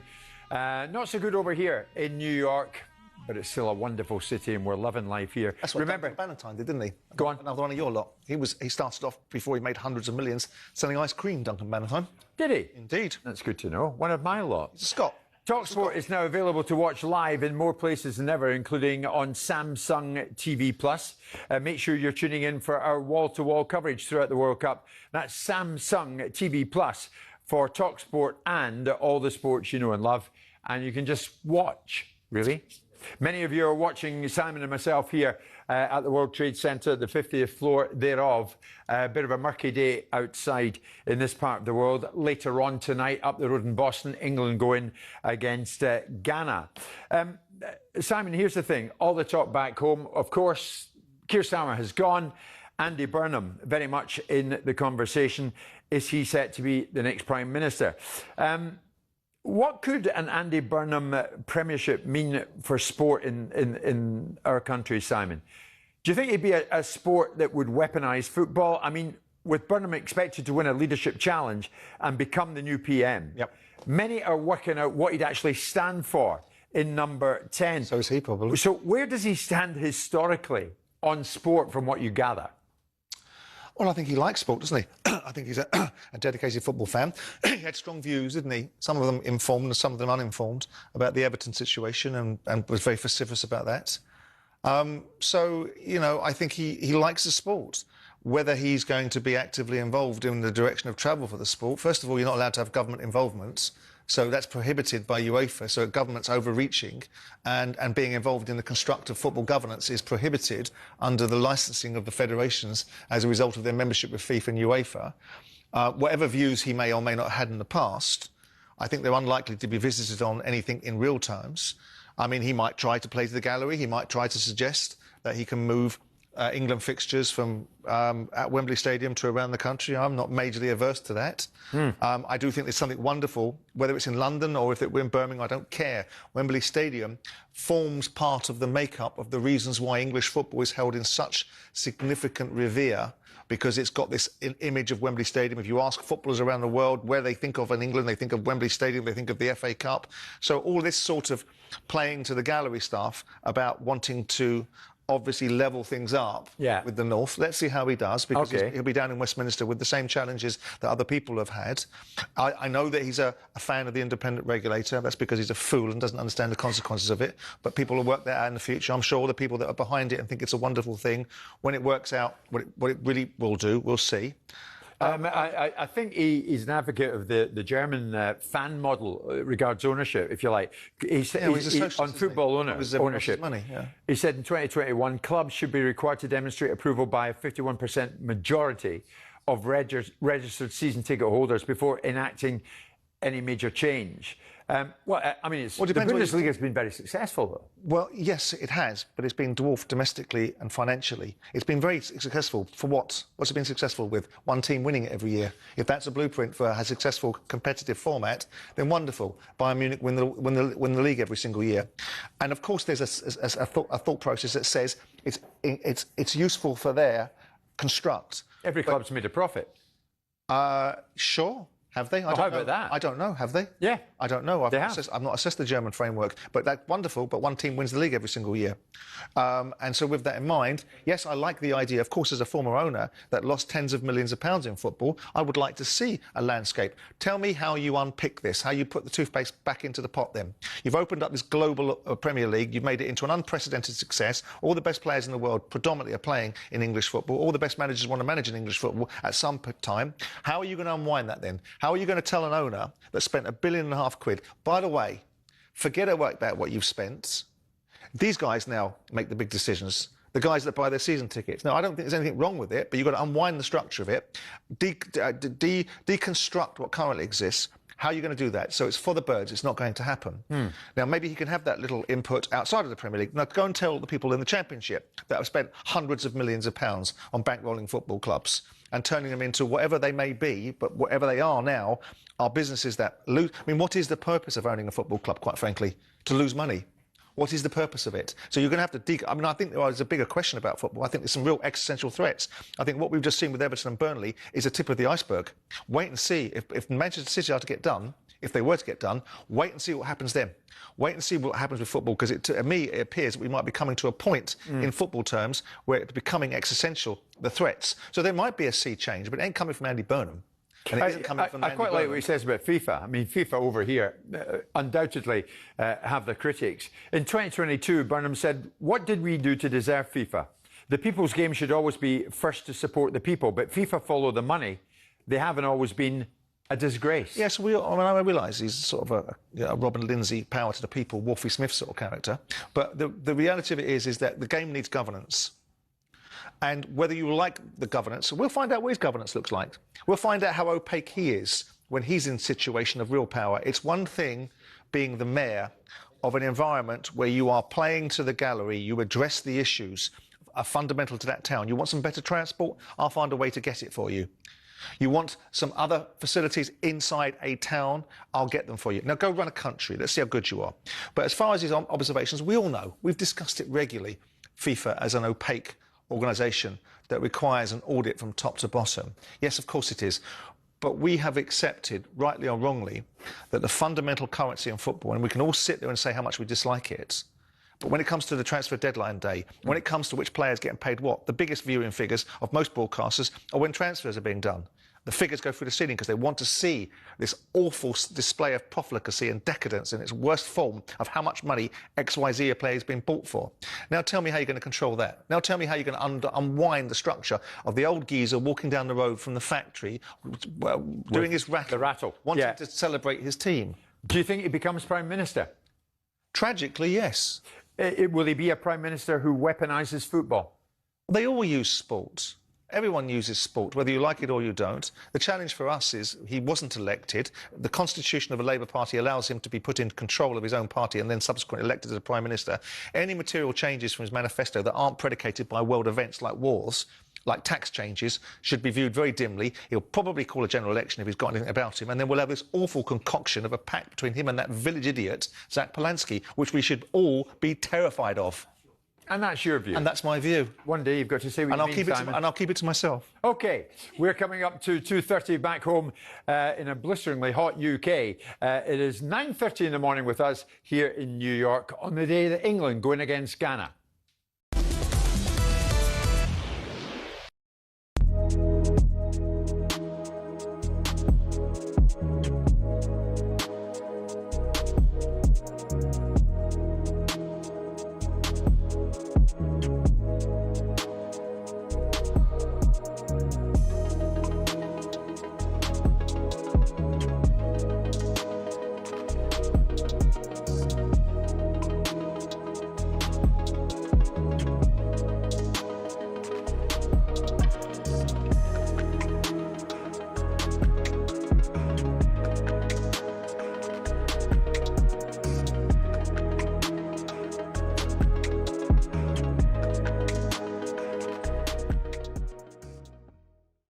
probably there's a deeper thing here, which is we're so used to talking about starting 11s and who starts, right? And in tournament football, really what you should be talking about is who's going to finish those games. I really like how the whole squad now walks out for the national anthem, because I think now more than ever in modern football, it seems to be a squad game. Like if you look at Arsenal's Champions League final, for example, I think 3 of their first 5 penalty takers that they had marked down weren't on the pitch at the end of the game. So really, I don't really think so much about starting 11s anymore. You think about the whole squad and who can make an impact. And I think Rashford just looked great when he came on. Elliot Anderson really impressed me as well, actually. I thought he just looked so composed, so together.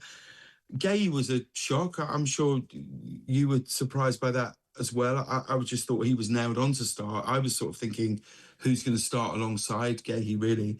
But I personally wouldn't change anything. And I mean, I don't know, but as an England fan, I just feel it's just such a privilege watching Harry Kane, I just think he's just the most gifted footballer. I think he's just amazing. And I'm watching him now, he's starting to remind me of those kind of later Man United years of Teddy Sheringham. Do you remember when Teddy Sheringham used to drop deep and just start passing balls around, and you're like, the joy of a player who in the earlier days of his career didn't necessarily solely rely on his pace, means that you sort of you learn a different game. And I think we as a nation are absolutely reaping the rewards of that now. So personally, Gabby, I wouldn't make any changes because I think the whole squad is the team. I think we have to stop thinking about starting 11s really and start thinking about the entirety of the squad.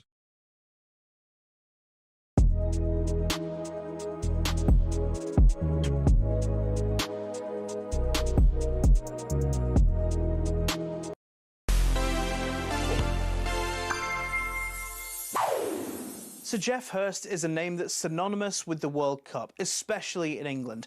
That hat-trick at Wembley in 1966, the stuff of legend. But did you know the tables turned 4 years later when a dodgy goal decision cost him and England another shot at glory? After 66, Geoff Hurst is a household name. England's main striker, a goal every other game for his country, and even a spot singing on Top of the Pops. It looked a bit different, didn't it? But the 1970 World Cup wouldn't be a cakewalk. Hurst only scores 1 in 3 in the groups, and England finish second, meaning they get a tougher draw for the knockouts. And who's waiting for them in the quarterfinals? West Germany. It's a physical game, and as you can see, Hurst wasn't given much time on the ball. England go 2 up, but the Germans come back, and we're going to extra time. Gerd Müller scores, and seemingly puts Germany in the last 4. Just moments from time, though, Geoff Hurst has the ball in the back of the net. But the referees decided that when Francis Lee cuts in from the right, despite his cross clearly deflecting off a German boot, Hurst is offside, so he disallows it. After that decision went in England's favour 4 years earlier, suddenly they're on the receiving end of a controversial call. England had been one of the favourites, and Hurst never played at the World Cup again. If only we'd had VAR. Ugh, can't believe I just said that.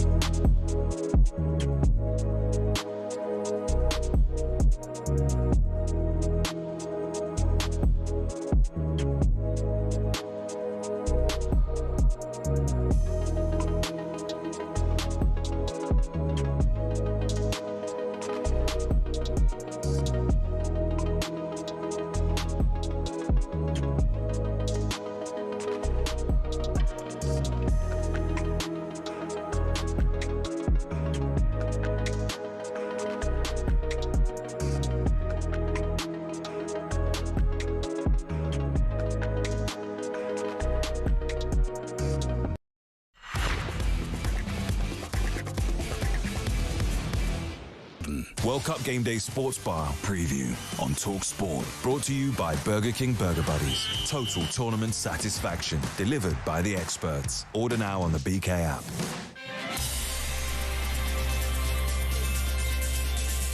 25 to 3 with you back in the UK. Now, this evening, live over on TalkSport's YouTube channel, Cundy and O'Hara will be presenting a Sports Bar special, and alongside them both, they'll be joined by a special guest.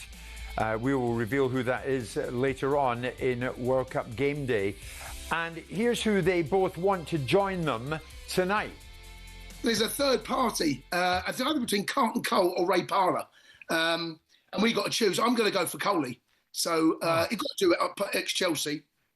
So I don't know quite what Jamie O'Hara's going to say. I think he's on White and Jordan a little bit later, but it's a Sports Bar special, mate, with Burger King. We've got a very good view of Declan Rice about to take this corner. It's an away swinger, left arm above his head, and a bullet header gives him the lead. He's done it again, Harry Kane. I want Ray Parlour, of course I do. I've had enough. Coley, look, they're in the Championship now. You know, they're not part of the big time. So we'll go with Ray Parlour. We'll see tonight. Obviously, I can't wait for it. Sports Bar special. Burger King have been great. They've been bringing in the double whoppers just like we wanted. Nice. But the atmosphere in the Redwood is absolutely brilliant. It was fantastic in the first game. It is a massive game tonight as well. And, you know, the place was rocking. So, you know what it's like. Me and Cundy get together and all hell breaks loose. Sure does. Don't forget to tune in from 4 o'clock over there today. And we'll be revealing who's joining the guys on the Sports Bar special tonight. And it's all thanks to Burger King. World Cup Game Day Sports Bar preview on TalkSport. Brought to you by Burger King Burger Buddies. Total tournament satisfaction delivered by the experts. Order now on the BK app.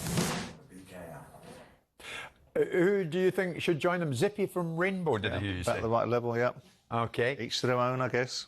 Over here, if you're watching live on YouTube, no blue skies, no rainbows, no nothing. It's a very murky day here in New York. But we're getting on with it. It makes a break, actually, from some of the really humid weather that we've been having. 22 degrees here, 33, 34, back with you in the UK. Simon, former Newcastle United co-owners Amanda Staveley and Mehrdad Gudossi are reportedly exploring a takeover of West Ham United. Staveley and Gudossi's investment firm PCP Capital Partners have been linked with a takeover of a number of clubs since they left Newcastle in 2024. I'll get your take on this in a second, but Amanda Staveley, who we know on this show, spoken to her before, she was speaking to Spears magazine in Rome at an event over there, a Saudi-backed conference for investors. This was Amanda. We're very proud of the work we did with PIF, that we did with Newcastle, and we're trying to kind of replicate that journey and what we do. So we're looking for really opportunistic assets that you can buy well, invest well, eventually exit, which is always a difficult subject. We've looked at a lot of clubs, including Tottenham, but we are looking at clubs around the Premier League and the UK, Europe, and you know we're hoping, and we really want to be buying, going in and investing into a club again very soon, hopefully. But there's some amazing clubs. Maybe, you don't know. There are amazing clubs around that. So again, you know, great brands, same thing, same story, and we do like. I think both my husband and I were attracted to building a business where we can take a brand that isn't doing so well, a club that isn't performing well, get it on the right road, and bring that forward, and that means you can't, you know, there are very few clubs that work. If you want to tick every box, there's actually very few clubs that allow that. So that was Amanda Staveley speaking at that Congress in Rome. Simon, I mean, as she described there, they like to move in, get a hold of an organisation, a company that isn't maybe particularly performing well. If that is West Ham, could you class West Ham as a slightly distressed asset? Well, they just got relegated, haven't they? They've got their former co-chairman stepping down. I mean, much to the delight of the fans, I accept. They don't own their own stadium. They're sitting in the Championship with probably a whole raft of players needing to be sold to comply with the governance that's required to be unsanctioned in the Championship. So yes, I think they are a distressed asset. Are they distressed? No, probably not. but they're not in rude health, are they? So that would be, in terms of what West Ham once could be categorised as a moderately stable Premier League club that had won a European competition that was looking upwards rather than downwards. I think you can make a reasonable argument for it to be considered as a form of distress. Now, there's a difference between the club's current predicament and the ownership model's requirements. I don't think Kretinsky, or however I pronounce his name, Kretinsky, is short of a bob or two. So how he views his distress position is different. When I was in distress, and I needed to find my way through something. I'd running out of money and all my investments around the world were going to hell in a handcart, so I was in legitimate distress, and we saw the outcome. I ended up giving the club to Parish and his grotty little mob for nothing. But the bottom line is, and well done to them for what they've done with it, in fairness. In this situation, you've got a billionaire that owns it that's just purchased more shares. You know, Amanda Staveley did remarkably well.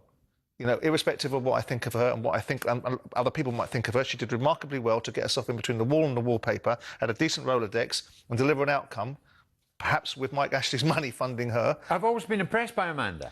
Well, that's because she's quite frank about what they try to intend to do. And that's your choice. You know, I think you have to admire the fact that she delivered an outcome. The timing of the BN situation settling the dispute around the offshore piracy that enabled the Premier League to reduce their barrier to entry, that facilitated the outcome for Newcastle, makes her look like the oracle, makes me look slightly foolish for the observation that I made, but circumstances, sometimes events, dear boy, take over. What they've done with the football club, where are the Saudis taking it? They had a massive potential opportunity with Newcastle that's not been fulfilled. They've been there 4 years now, and people are questioning the efficacy of their ambition because they haven't pushed the envelope. Amanda's done well out of it. She doesn't clearly have the means or the economics to buy a West Ham. And she made lots of statements about what Newcastle are going to do and what they're not going to do. Does lightning strike twice? She clearly, with respect to her, has a very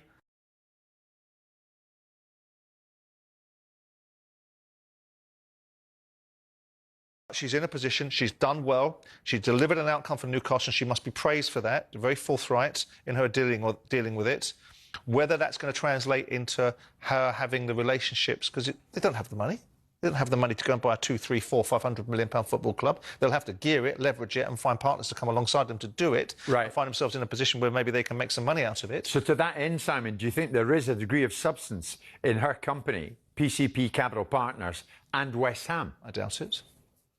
I just think there's a way to operate, and I think most of the time, I know I'm being proven wrong in certain instances, but most of the time you get to hear about people doing deals when the deal's almost done. You don't get people flying kites left, right and centre because it gets some attention. You know, you get to hear about the premise of someone proving up funds when they're at the point where they've agreed the broad strokes, rather than flying a kite to see which football club might be available. Well, she said they're looking at Tottenham as well. Good luck. Go right. Good luck. Good luck. What's that checked you right for Tottenham? Apparently Tottenham isn't for sale, isn't it? Yeah. I mean, but you always tell me every single club's for sale. Well, everything is for sale, but Tottenham definitely isn't, according to the Lewis family. But go ahead. Go and see if the Rolodex that you managed somehow to obtain, and fair play for you for getting, because I can't smooze with people, so well done for her for being able to do it. Go see if you can find somebody that's going to pay £3 billion and put you in situ, because with respect, some might say that actually they have not been as progressive as they were when she was there, but they soon removed her out of Newcastle, didn't they? OK, you're listening. Just saying. You're listening to Jim White and Simon Jordan here in New York City. Not a fan, you might have gathered. We are live on TalkSport in partnership with Toolstation. Fast Track delivers to you from 30 minutes. First up, Toolstation.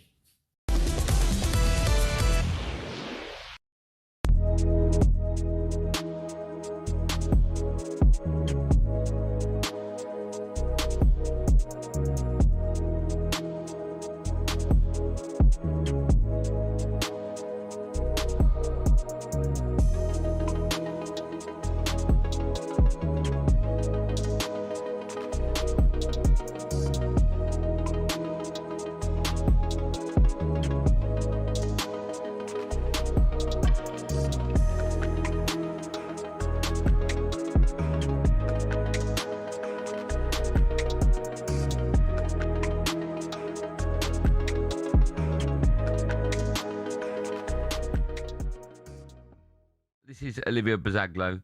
I'm guessing just after Messi has either scored or the final whistle has been blown. Have a listen. I have just watched Lionel Messi become the all-time leading goal scorer in World Cup history. As literally I look right in front of me, there is still such a huge section of Argentina fans, and I can't even explain to you what it's like in a stadium when all of these people are just worshipping Messi. It's literally the closest you will ever get to God, I swear, in football form. I don't know if you can hear the fans. There's a whole stand of them still jumping, still singing, still holding up a banner of Maradona and Messi on one. I cannot even describe to you like the feeling of seeing that happen when you've watched this player all my life. How lucky are we that we've all lived at the same time as Lionel Messi? That message only goes on for another 9 hours. So she had to get her thoughts together. Yeah, that's the longest edit ever of a voice. You know what, though, mate? She told me she was going to the World Cup and said she's going to watch Argentina. I said to her before she went, Louis, I says, one of the best things you do. The energy you feel in that stadium. I went to the Argentina-Mexico game in the Qatar World Cup, mate. I had nosebleed seats, but like Argentinian fans everywhere. And it felt like you're in company of a god. Yeah, cool. It felt the fans. Yeah. It feels like, mate, you're in a 90-minute concert. A 90-minute Messi concert. And it's one of the best concerts you'll ever go to. If anybody's over in America, Canada, or Mexico, and you get a chance to go and watch Messi for Argentina, it could be his last tournament, last time you'll see him play, go and do it. If I was in America now, mate, with TalkSport, I'd be paying whatever. Would you? I don't know. I'll pay a lot of money to go and watch him again, mate. How much? You can have my ticket for. I've got accreditation. Have you? So I'll get it for free. But mate, honestly, Andy, like people. Hello, I'm Matt Forden from TalkSport. This is How to Win the World Cup. This is the best squad I think England have ever had.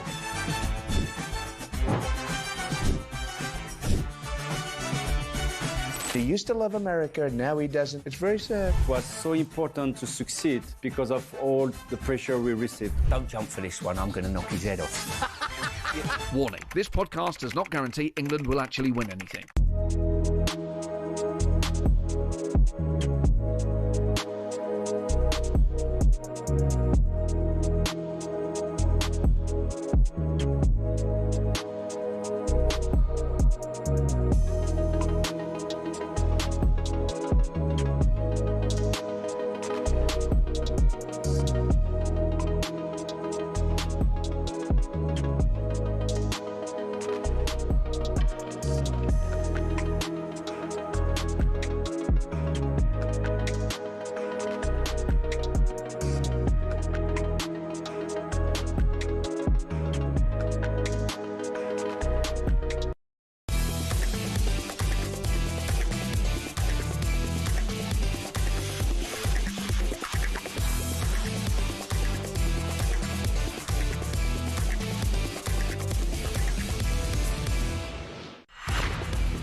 It's Jim White and Simon Jordan. We're live in TalkSport in partnership with Tool Station. First stop, Tool Station. We're live from New York, coming up to 10 to 10 this morning in this part of the world. It is 10 to, what is it, Simon? 10 to 3 back 10 to 3. In the UK. Sweltering in the UK. We hope you're coping at your end. At this end, our own Ben Jacobs, TalkSport reporter, has been with the USA team from the very start of this tournament and still is. And I'm delighted to say that on the eve of the US taking on Turkey on Friday morning, they're already through to the round of 32. Ben joins us live on the show. Ben, good to speak to you. You have been doing some great work at this World Cup, and we thank you for what you've given us already. What about the USA, Ben? We were in amongst some of the fans the other day, and some of them think they'll go very deep in this tournament. Some of them, Ben, think they're bound for the final. What do you think? Yes, good morning. And I think you're right. There's a real buzz about this home World Cup. I'm back here in Los Angeles, where it's about 6:45 in the morning. And as we walk around places such as Venice Beach, Laguna Beach, Santa Monica Pier, we're starting to see some US men's national team shirts, some banners, people are singing Country Roads by John Denver, which has become the kind of anthem of the US men's national team, a bit like Sweet Caroline for England. And suddenly there is this real feeling of momentum after excellent victories over Paraguay and Australia, coupled with the fact that at the moment, and I stress at the moment, the draw is relatively kind for the US men's national team, taking them potentially to the quarter-finals. Now, they will face, because they've won the group, a third-place finisher, and it's kind of oscillated from the likes of potentially Ecuador, which I think is relatively tricky, to Bosnia, which is a game that the US men's national team might win. And then in the round of 16 at the moment, it's Czech Republic or Egypt, taking them through to a quarter-final that, because of other results, avoids the likes of Belgium or Portugal, which was the original anticipation. So the way that they are playing and the way at the moment the draw is falling is leading US soccer fans to think, yes, perhaps they can go on a famous run. Do you know what, Simon? All credit to them. For what? Well, I just think, as a host nation, you know, they have welcomed so many different nations, not Iran, I'll get to that, but to this part of the world. They're giving it their best shot. Pochettino's in charge of them. Yep. More and more Americans are getting behind them. Yeah. Who's to say this isn't going to be a memorable tournament for them? Well, if the draw plays out the way that we are detailing it could, then it facilitates an opportunity. There'll be nothing more delightful than seeing a bunch of uppity Yanks getting brought down to earth when reality comes crashing through their door and they go crashing back down against a decent side, which inevitably will happen. But if they can get Ecuador, if they can get these teams, as Ben is describing, then the opportunity is there. I mean, let's be clear.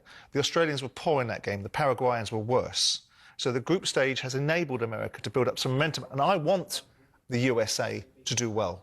I want it to be a challenger in this tournament because I think it creates scale, it creates engagement, it creates noise, and which is what this tournament needs. Because you know, as a sport that, to some extent, in lots of Americans' minds, despite the participation numbers going up to being the third sport in the country, it's still an outlier. Yeah. So the more they do, the better it is. Who would you rather see go further in the tournament, the USA or Scotland? Neither. Oh well, I mean, you covered all bases with that. The USA. You? All right. The USA? Yes.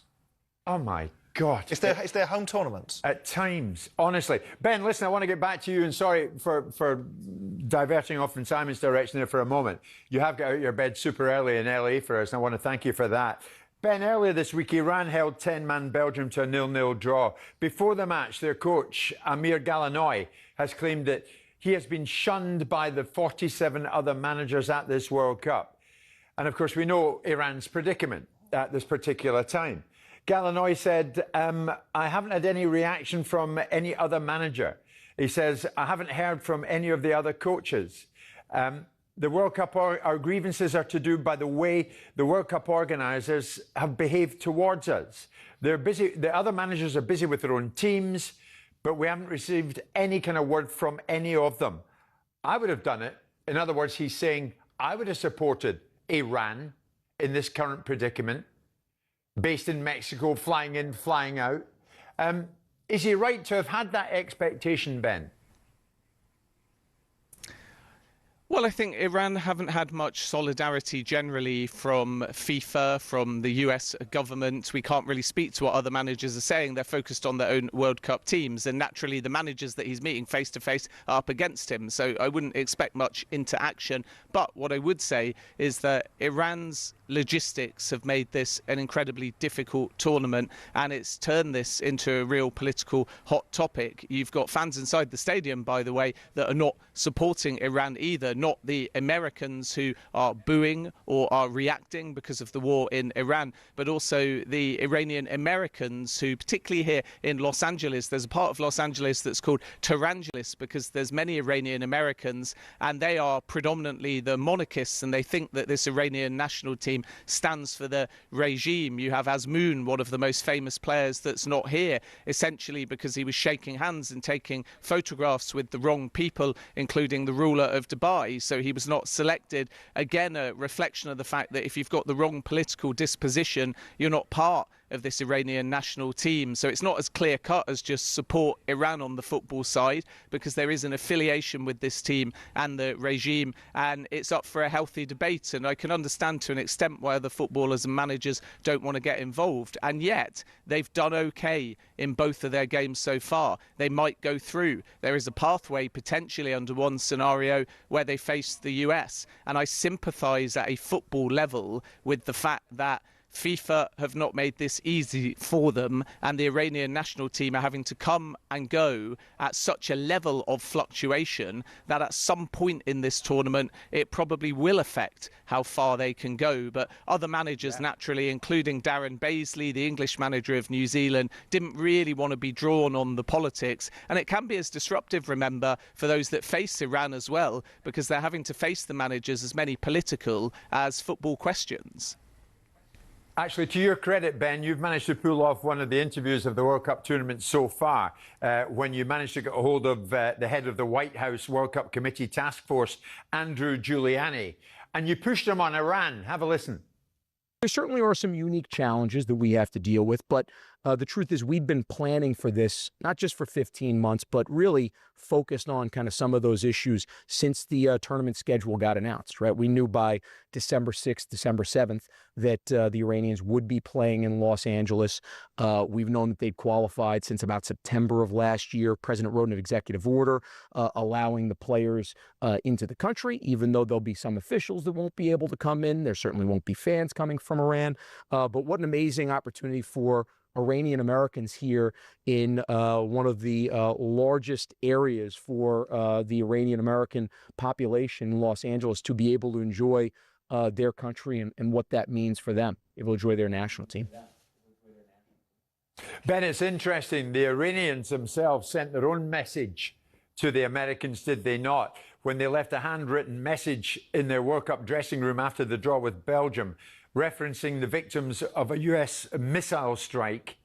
And the note contained the phrases 168 and Minab, which are references to the number of people killed, most of them children, in a missile strike on a school in Minab.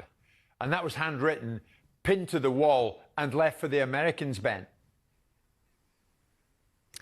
Yeah, and this shows you that the World Cup is political. It shows you that there's plenty of players and staff that want to speak out. And yet there's a fear factor too about the consequences here in the US, the consequences with FIFA and the broader consequences. And it was notable that before the first game against New Zealand, it was announced by Pakistan and confirmed by President Trump that there was to be a peace treaty signed in Switzerland to hopefully end the war in Iran. Subsequent to that, there were further strikes and issues, not just between the US and Iran, but also between Israel and Lebanon. And a lot of the players that I've spoken to in the so-called mixed zone, the areas where the players come through, they'll often make eye contact with you. They'll often look for a Western journalist, but there's a real fear factor about what they can say and how they can say it. And that's why writing slightly more secretive or anonymous messages has become relatively commonplace. That's also why fans have come in and left messages. It's also why people have brought in the Iranian monarchist flag, which is the one with the lion and the sun on it. FIFA say that that's banned, and yet I've seen hundreds, if not thousands, of those flags in the stadium as well. So this is becoming a real story, and the further Iran go and the longer that this war continues during the tournament, the more political it's going to get. And remember, we haven't even seen Donald Trump at a World Cup game yet, and if he attends a US match, that's only going to add to it. If we get US-Iran, that's going to be a big political hot topic as well. So I don't think this is the last we've heard of it. Many people said to me, will it be the case that Iran play their first game and all this goes away, including the logistics and criticism of FIFA? I'm not so sure. And we spoke earlier about the US going far. If Iran can get out of this group, that's going to be a story, and that's going to be something that in the knockout stage suddenly draws the world media and keeps this conversation and maybe more of these dressing room type messages going. Ben Jacobs in Los Angeles, thank you for joining us. Simon, it's true, very briefly, I mean, Iran's participation in this World Cup is different to any other competing nation. Well, because you've never had a situation where a country that's at war with another country which is hosting a World Cup has these challenges. You want to perpetuate it, send the head of FIFA in to tell the players how resilient they are whilst having given a peace award to the president that's bombing them. I mean, it's farcical. You can't write this sort of stuff. I said it the other day with the Sosu. I look at this and say, yes, there's going to be politics. The players themselves, this is what you're dealing with. The players are leaving messages in dressing rooms. I mean, the Americans have, whatever you think of this war, they are at war with the Iranians. It was always going to be a very difficult set of scenarios, and they had to make very considered judgments. Unless we're privy to every aspect of the considered judgments as to the reasons why the Iranian team have to be moved as quickly as they're being moved. Yeah. And those sort of decisions have reasons behind them. And we can make our own bias up because we don't like the person that's making those decisions.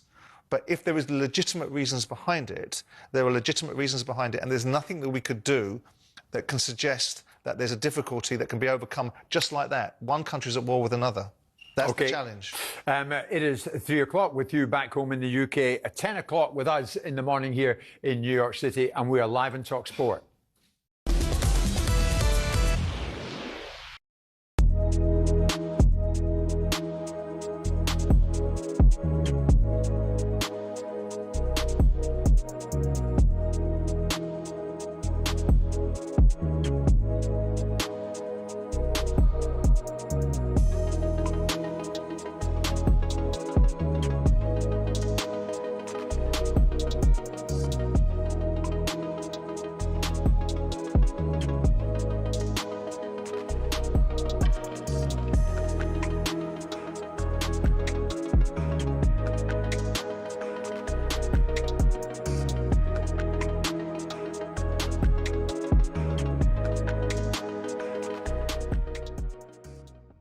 She says, if you pardon the expression, where the dad, of course, is completely useless at the birth of a child. That's her view, not mine. And she goes on to say, you're not going to cut an umbilical cord. You cannot miss a World Cup. Where do you stand on this, Troy? It's the first time I've heard what the lady said. She's strong. She's an idiot, is what she is. Exactly. Yeah. Well said. Well said. I think having a child is obviously the greatest thing that any human can do, in my opinion. And you know, say you're not going to cut the umbilical cord. Well, that's silly because you can do that. But also, who are you to question somebody else's desire to be there with their child and their family? I think this would have been a conversation with Belgium beforehand. They know it's coming. Yeah. But I also think as well, you know, if I want to go be with my family because we're having a baby, who's reporter A to say whatever she wants to say? But also, let's flip that now. And a male had said that. Oh yes, it would be misogyny to the highest level. Yeah, I just think sometimes we live in a new world now where everyone wants to have clickbait and everyone wants to have a headline. But I miss the good old days where you could just tell someone, just shut up, because she's talking absolute nonsense. I've been fortunate enough to have 5 kids, and I've not missed the birth of one of them. You haven't missed the birth of one of them? She is strong, Simon. I'm looking at another quote coming out of L'Equipe. France Pierron. She says, you're living out a childhood dream, yet you're going to walk away from it all to attend the birth of your child. A disgusting moment. Disgusting? A disgusting moment. I can't take what this person says particularly seriously. Yeah. Because I don't think it's a serious set of observations. Because, you know, to suggest...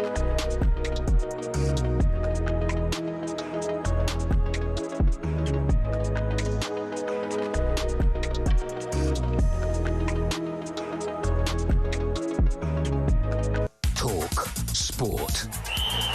Good afternoon, I'm Toby Gillis. 1-1 with Denmark 2 years ago. 0-0 with the USA in Qatar. Scoreless with Scotland at the COVID-delayed Euros. You have to go back to the 6-1 over Panama for the last time England won their second group match at a major tournament. All of the above matches they should have won, as many think they should tonight against Ghana. Declan Rice is certainly aware of the Game 2 hoodoo.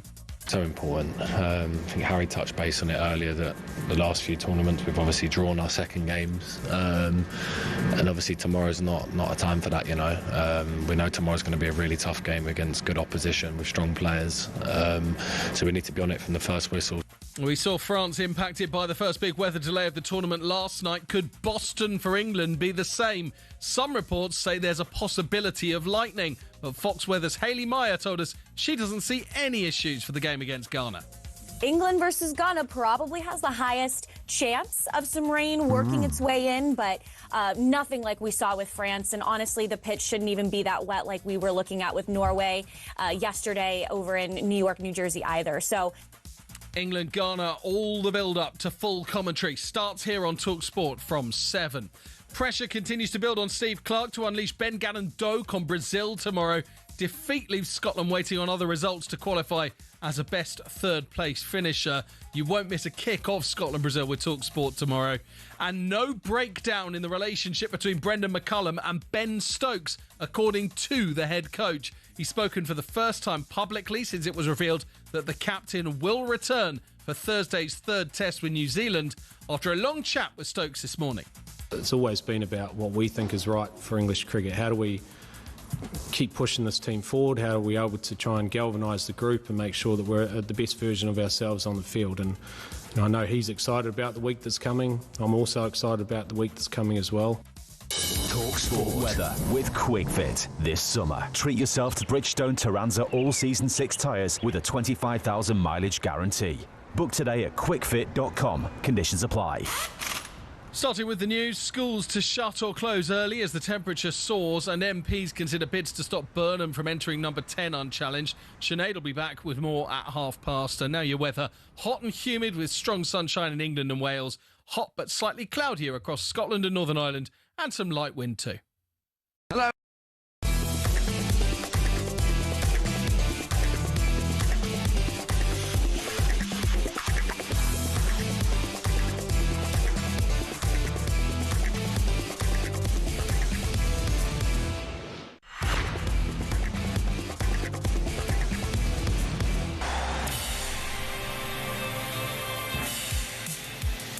Here in the United States, it's all eyes on Groups K and L tonight as TalkSport brings you 4 live World Cup commentaries. Portugal and Cristiano Ronaldo, they're in action at 6 on TalkSport 2 against Uzbekistan, while at 9 here on TalkSport, England in action against Ghana in Boston, just up the road from Simon and myself here in New York. Following that, Panama face Croatia at midnight, 3 a.m. your time back home. Colombia are up against DR Congo. Once again, another very busy night of World Cup action, and you can hear it all live with us on TalkSport. Us being Jim White and Simon Jordan here in New York City this morning. Just gone 10:05 in the morning. It is coming up to 3:10 with you back in the UK. Evertonians, just for you, my good friends Janet and Bernie in Liverpool. You're going to enjoy this. I am delighted that we are welcoming to our studio here in New York a fellow who played 400+ games at Everton, former Minnesota United head coach, and an FA Cup and a First Division winner with Everton. Simon, it's a warm welcome to the man sitting to your left, Adrian Heath. How are you, sir? I'm good. I'm glad I'm on the show. I'm a big fan. All the time, come home, put the TalkSport on, or either that or the YouTube, watch you on the YouTube. So, hey, it's good to be here with you two guys. Adrian, very kind of you. I'm delighted about that. Are you not, Simon? Absolutely. You know, people that have played the game, they know what they're talking about. They've been in the game. So we can sit here and ruminate. I owned a club, but it's different from playing in a football team and being part of a team. So it's flattering, isn't it, if people like something? It is great. Adrian, how does a Newcastle-born English footballer and coach find his way living and coaching in the United States for what, almost 2 decades? Yeah, I think it's 2008. Came over here with Coventry City, played the Portland Timbers, 20-odd thousand people there. Great atmosphere, and I thought, it's pretty good. This is not a bad place. A year later, thought I was going to get the Coventry City job. Your good friend Ian Dowie ended up getting the job. And I say that with a little bit of... tongue-in-cheek. Yeah, tongue-in-cheek, shall we say. But anyway, he got the job. I was really angry, and then an ex... Ray Ranson, yes? That was just after, at the time. And, so Phil Rawlings, who was a director of Stoke City, said, I want to build a football club in America. I want it to be the best football club outside of MLS. Will you come and run it to me? So I came over, ended up in Austin, Texas, unbelievable place. Fell in love with that place and then started to build. Within a few years, I think we realised that the game was going to take off even more so than we thought. We ended up moving from Austin to Orlando to become an MLS club. So it was... Wow. It was not the easiest way. No, sure. We've had to move a football round the houses, yeah. You can imagine, we saw the, Wimbledon MK Dons thing. That was a real same sort of thing for the people in Austin. But we got there and then it grew from there. Ended up building that franchise. The Brazilians took over, ended up going and doing it again in Minnesota. So, I've been 12, 13 years in the MLS. So it's been great for me and my family. Brilliant. And one of the first things, brilliant. well, that was the thing. One of the first things you said when you sat down in the commercial break, America's been great for us. Yeah. You're indebted to the country and indebted to the people here. Yeah, the people have been great. The people I've worked for have been great. And also, we know what it's like at home now. People like Simon, the owners, Saka's managers, very, very regular. At least in America, you do get a bit of a chance to build something. And I think that's what you ask for more as a manager. Can you have time to build something that can last? And over here, generally, it is changing now as it's getting more and more important. It is changing. Managers and coaches are changing over pretty quickly. But overall, I can never complain. America's been great to me and my family. Simon, you question the levels over here, and I don't think you're wrong to do so. How do they compare for you, Adrian? I think it's very easy, Jim, to say, well, it's not a good standard. I think it's really easy to say that. I watch the goals going in the first and second division at weekends, and I go, I'm not so sure about the goalkeeping there when I watch them going under the keeper pretty regularly. Yeah. But I just think that you look at the US this time, it's a huge World Cup for the game in this country. Because I've seen, the 19 years I've been here, Jim, I have seen the growth in the game. New stadiums, 20-odd new stadiums been built. Training facilities, 100-odd million spent on training facilities, academies. Now, I look at this national team that we've got at the moment, I think everybody's been impressed with them. 13 or 14 of them players started in academy football in America. Right. So now they're starting to produce players. The thing I'm going to say, which is so important, the general fan, sports fan in America, still doesn't know where the US national team is. They still don't know, are we a world player here, or do we not take it important? Right. That's why it's important that they play like they're doing, they get out the group stage, which they're going to do now, and can they win a couple of games in the knockout stage? If they do, it's going to grow the game. So I was going to say, this is all going to help in the longer term. The better the USA do at this World Cup, the more it will help the game here. Well, you've seen the reaction in the stadiums. Yeah. The noise at level in the stadium, the people who are turning up, the celebrities and the other famous sports stars all want to be a part of it. Yeah, this is an important moment in the growth of the game here. Yeah. What impresses me? How positive you are. I mean, you had a great career as a player. You're loving life here and all the experiences that go with it. Yeah, that's been great. But I want them to do so well because there are so many people. People say, well, it's not really a football nation. I disagree with that. The amount of people who play it, the kids, the parents who have to get involved in it. We've got issues, the pay-to-play model, that's a problem. There's a lot of issues, Jim, but there's a lot of goodwill and a lot of people want to see this sport succeed here. I'm going to jump in and take a quick break here because when we come back, I'm going to push you on it. I don't think I'll need to push you on it because you want to send out a message to those listening to avoid some people ending up in a similar predicament, Adrian. Adrian got a call in the summer of 2024 from a UK-based agent asking if he'd be open to a job in Saudi Arabia. What you're about to hear from Adrian Heath will take your breath away, believe me. We'll be back in a moment. In the meantime, you're listening to Jim White, Simon Jordan and Adrian Heath on TalkSport in partnership with Toolstation. First stop, Toolstation.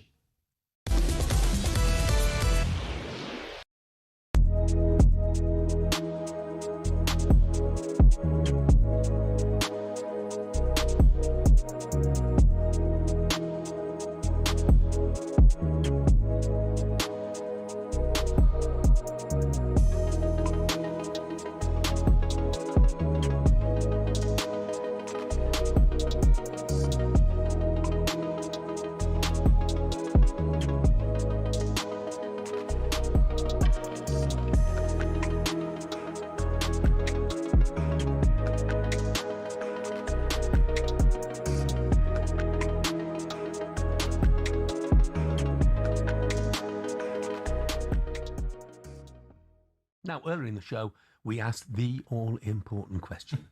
Who was faster in their pomp? Kyle Walker or Gabby Agbonlahor? Well, TalkSport's Anil Kandala was at the TalkSport fan zone at Villa Park last night for England against Croatia, and he put that question to some of the fans in attendance. It's a tough call, but I'd go for Gabby. He was awesome, and no defender wants anybody with that pace running at them. So I'd go for Gabby. I would. Quicker than Kyle Walker? I think so. Yeah, I do. And I'm sure Gabby would agree with me. Gabby. Well, he used to dart across the field, didn't he? I think he's better than Kyle, to be honest. Well, we had Kyle on loan for us for many years ago, and he was quick, but Gabby was quicker. And there you go. It might be a little bit unfair because Gabby Agbonlahor is in that building behind me, but it seems that Gabby's got the vote. Right, the rest of the world. He actually spoke to about 100 people who were there, but we already decided to show 3, okay? I clipped that up for them. Yeah. Do you know what, though? When I think about Kyle, when I go back to that game, Kyle, of like, I think it might have been Germany at Wembley, and you was right side of the 3, but like you was all the way in the right back position, and I was at the game, mate, and you come sprinting across, mate. Someone was through on goal. I can't remember who it was. It was Muller, yeah. I'm like, where has this guy come from? And you've done that for the last 15, 16 years, mate. Your centre-half pairings with England and Manchester City must have been looking at you thinking like, okay, maybe I can leave a bit of space in behind, because you would always just come out of nowhere and cover. Yeah, I think that was what my game was based on. You know, I probably didn't create that much going forward with assists and stuff. I chipped in with a few, but not as much as probably what I should have done. So my main game when I got a little bit older was to make sure I can cover the back. Incredible, man. Here's a great suggestion. Jill's a regular contributor. She says, why not get... Hello, I'm Matt Forden from TalkSport. This is How to Win the World Cup. This is the best squad I think England have ever had.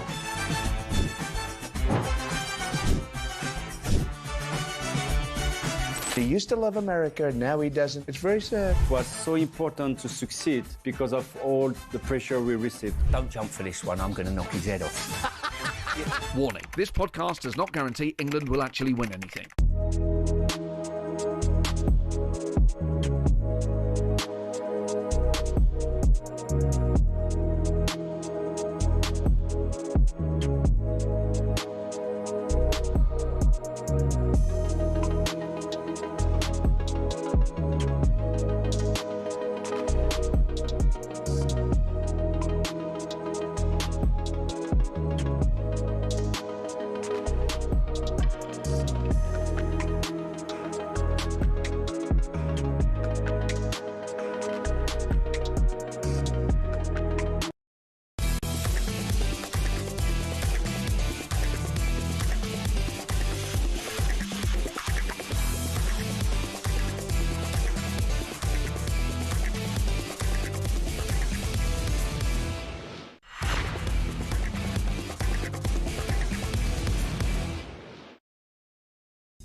Here in New York, we are hosting a man who won 2 league titles with Everton, 85 and 87, and an FA Cup in 1984. I'm talking Adrian Heath, who's in studio with Simon and myself, former Minnesota head coach and FA Cup First Division winner, as I say, with Everton. Also had spell with Aston Villa and Manchester City. Back with Adrian in a second. In the meantime, Simon will tell you, at the drop of a hat, Scotland in action against Brazil tomorrow in Miami. Let's hear how they're preparing. Here's Shaban. Shaban, how are you?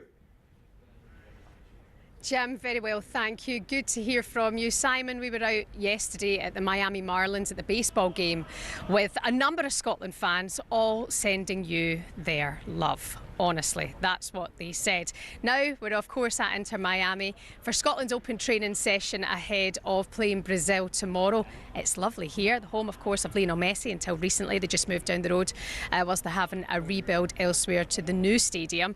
And it is absolutely stunning. We believe that Ian Maxwell, the chief exec of the SFA, paid big bucks to make sure Scotland trained here. And Sir Alex Ferguson played a part in that role as well, making sure that he spoke to David Beckham to see that the guys could train here. They're with me now now. If you're watching on the screens, you can see the full Scotland squad behind me going through their paces. And I have to say, it's much hotter here than it was in Boston. The heat hits you like a wall. But the guys seem to be doing well. Aaron Hickey, just a wee update from him. He's training on his own this morning, but he is here on the pitch just behind me on the right-hand side. 3 keepers and the rest of the squad here in action. Later on, we're going to hear from Steve Clark ahead of this big game against Brazil. I'll say it while no one's watching. Come on, Scotland! Quite right. I echo that. Thank you very much indeed, Shaban. More in the build-up to that game, of course, with us live on this show tomorrow. I mentioned Adrian Heath is with us, going to talk about Adrian's former club, Everton, and, of course, David Moyes trying to steer Everton to a big season next season. We'll get to that, Adrian. Here's the thing, Simon, I think we're going to be jaw-dropped in a moment when you hear this story. Adrian got a call in the summer of 2024 from a UK-based agent asking if he would be open to a job in Saudi Arabia. He ended up, am I right, Adrian, going to Morocco, and you ended up being kidnapped. Yeah. What the heck was this about? Yeah, I've had better days, Jim. I've got to be honest. It was the crazy thing about the whole situation was how well it was planned. Because from the summer, the agent, kept in touch with me sporadically through the year. The guy who called you? Yeah. So what happened? You got this call? And eventually, I'm watching them, what's going on since I was not offered the job, but spoke about the job. They gave it to a German guy, but the results didn't pick up. And then I get the phone call saying, "Are you still interested? They're going to change the coach again." Yeah, I'm interested. From there, anyway, going to meet the sheikh, going to meet the people. I have to be careful because this is still ongoing, Jim. There's still stuff going on now. Oh, really? That I can't talk about. So this was a job in the Saudi Pro League? Yes. And then eventually I get there. We end up in Morocco. And within 10 minutes of getting in a car, I realised this is maybe not what I thought it was going to be. Cut a long story short, and 2 hours later, I'm there with a big blade at my throat. We're going to, get onto my wife, demanding money to be wired by the following day. But the amount of stuff they knew about my family, 2 children, 4 grandkids. Fortunately, my son, he's coaches kids. One of the kids' father was in the FBI and said, "Have you done this? Have you done that?" So this was about a day later. And within sort of 7 hours, it had gone from demanding money. They bundle me in a car, take me to the airport, throw me out the car as it's moving, and I get the last flight out of Tangiers to Madrid at that night. So it was, it was a day and a half of that, I wouldn't want to go through again. Pretty harrowing stuff, but, at the end of the day, it came out okay. A day and a half, with these people who said they were intermediaries? Yes. Yeah, they were going to take me to meet the sheikh, and everything there's all above board, all legit, the correspondent, the emails going backwards and forwards. There's nothing that I've gone through since looking at it thinking, why shouldn't I have seen that? Was that a red flag? Everything that we asked for, we got everything there. We got all the hotel reservations, the flight reservations came through on time. So these guys, and it's still ongoing. This is still ongoing. I know for a fact that another manager, I don't know whether he was English or American, he actually got duped by these people only a few months ago. So they're still out there. So they're still out there, still operating? Out there doing their stuff, yeah. So. And your life was threatened? Oh, yeah. There was a 7-8 hour period through the night where I actually thought, this is it. So then you go through the other thoughts of your mind going, well, I've had a good life, but there's this it. I'm not going to see my grandkids grow up. I'm not going to see my wife and family again. Yeah, it was pretty harrowing stuff, Jim. My God. I mean, it sends out a message. You've got to be so damn careful about who's purporting to be who. Yeah. And the one thing is, I contacted the LMA as soon as I got back because I didn't want somebody else to go through this. And I actually think, Jim, it was worse for my wife and my children back. We see all these movies now, don't we, where it's all the kidnapping with the bag over their head, they're taking the fingers off and stuff. And obviously all that's going through my wife's head while she's back in Minnesota. So I didn't want anybody else going through it. So we contacted the LMA, and from what I'm aware, they have let all the managers and coaches in the UK who are involved with the organisation to say, hey, if there's anything in certain countries, make sure you go through us and we'll go and check and go to the clubs directly. So it's unbelievable, Simon, isn't it? Well, sadly, it's not unbelievable. It happened to Adrian, and it's still an active FBI investigation. The FBI were around the house about 3 or 4 weeks ago, and they bought a few photographs, but it wasn't the two people that who kidnapped. What nationality were they? They were Moroccan. They were Moroccans, were they? Yeah. Would you be able to identify them again, Adrian? Yeah, I would, Yeah, but the two pictures that I got from the FBI recently, they were not the same two guys. Gee. Adrian, anything after that? Where do I go? You know something? I know we spoke when you came into the studio of you still have a massive affection, and why wouldn't you, for Everton? But it's now over 30 years since Everton last landed silverware. They go into another season very soon after this World Cup under David Moyes. Actually, Moyes was on the other day and he spoke about Everton's ambitions going into another season. This was David Moyes, Adrian. Well, obviously, to try and do better than we've done last year. We certainly done better last year than we had the previous seasons. But ultimately, you know, you're always trying to progress. I don't know if a club like Everton now we can make big, huge strides, but we see how well the likes of Bournemouth and Brentford are doing. So there's no reason why we all shouldn't have those ambitions to try and at least match those clubs and how they go about it. But I would have to say that, you know, at Everton we're trying to be back up with the top end of the teams that we can. And for long periods of last season we just didn't quite have enough in the last 4 or 5 weeks of the season. See, that's the thing, Adrian. Brentford have improved hugely. Bournemouth, of course, Simon and I have spoken about that a lot. You'll have heard us back over in the UK talking about them. Everton, I don't know why, but to make strides in that Premier League, it seems that it's tougher than it sounds to do. Well, it does, but the problem is, and I think Simon will probably adhere to this, is that they are a little bit of embarrassment to a lot of the bigger clubs, how well they're running their clubs. You know, you look at what Brighton have done over the last few years, you look at what Brentford, and I say Bournemouth, you know, in my lifetime, Jim, they were only 3rd and 4th division football teams. That's right. You know, and they're doing this on 12,000 crowds. Yes. I think that's where the frustration comes for a big club like Everton. There's 50-odd thousand people there every week, and they're going, what, Brighton, Brentford and Bournemouth can do this? They're challenging for a European place. They're buying the type of players that Everton used to buy. These, you know, I look at people like Semenyo. What did Bournemouth see in him that nobody else saw? So they're doing something right. I think it's going to be a huge off-season for David and the club. He needs, I think, 4 or 5 first-team players that go in and make the team better. I'm not talking out of school here that we need a centre-forward. I don't think since Lukaku we've had anybody who got anywhere near 30 goals. If you can't score goals, Jim, in the Premier League, it's going to be very, very difficult. Harry Kane can score goals. Are England going to win this out here? I think they have a really good chance. I really like the coach. I like the way in the build-up to this tournament. I think he's kept everybody on the toes. The Jude Bellingham thing, I think he gave him a little reminder that, hey, Morgan Rogers is here, and if you don't perform, don't worry, I'm going to put him in. So I think there's been a lot of positives since Tuchel's took over. My only worry, as it's always been, if Harry doesn't score the goals, who else is going to step up? Now, it might need Jude to go back to 2 years ago's form. Is it Saka? Is there some way we can get Rodgers in? Because I like Morgan Rogers. I think he's a goal scorer. I would like to see Morgan Rogers and Bellingham play underneath Harry Kane. Yeah. Do you worry about the defence? I often hear that over here. It's in that area that there might be a concern. My only worry would be, Jim, is that when we play the likes of France, when you've got the pace of Mbappe and Olise and all these guys, John Stones is not blessed with the greatest pace. I personally will go with Konsa and Gay and Nico O'Reilly at left back and Rhys James at right back. As many athletes in there as you can get, because when it gets to the knockout stage, I think you're going to be playing against elite forwards. Sure. So if not England, Adrian, who wins it? France. I just think France have got too many weapons. You know, if it's not Mbappe, it's Dembele. If it's not Dembele, it's Olise. If it's not him, it's Doué. And then it's Barcola comes off the bench. You haven't even mentioned Ryan Cherky and Mateta. These are all game winners. Sure. Do we get our group, Scotland? I hope not. Oh, Adrian! I make him feel so welcome in this street. Your son's standing there.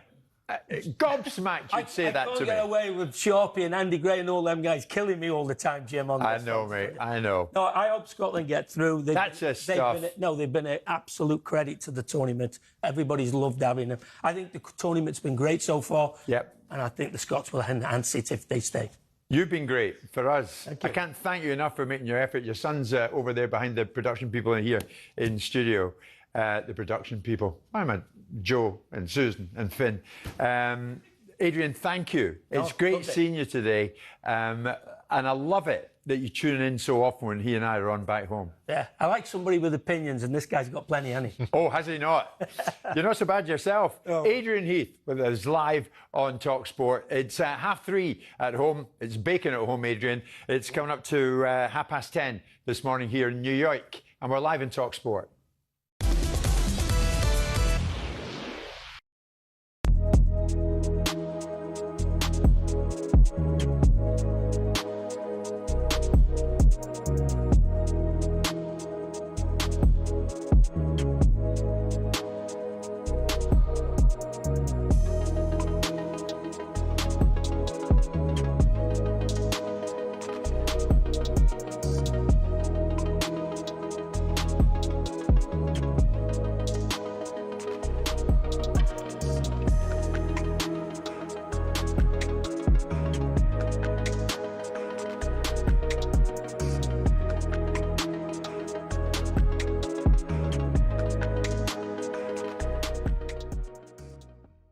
Saka's England teammate Ollie Watkins, he spoke to the media over the weekend and says managing the Arsenal winger's injury is crucial to the team progressing. Not in the physio department, but look, he hasn't missed a day of training, so I think that's a good thing.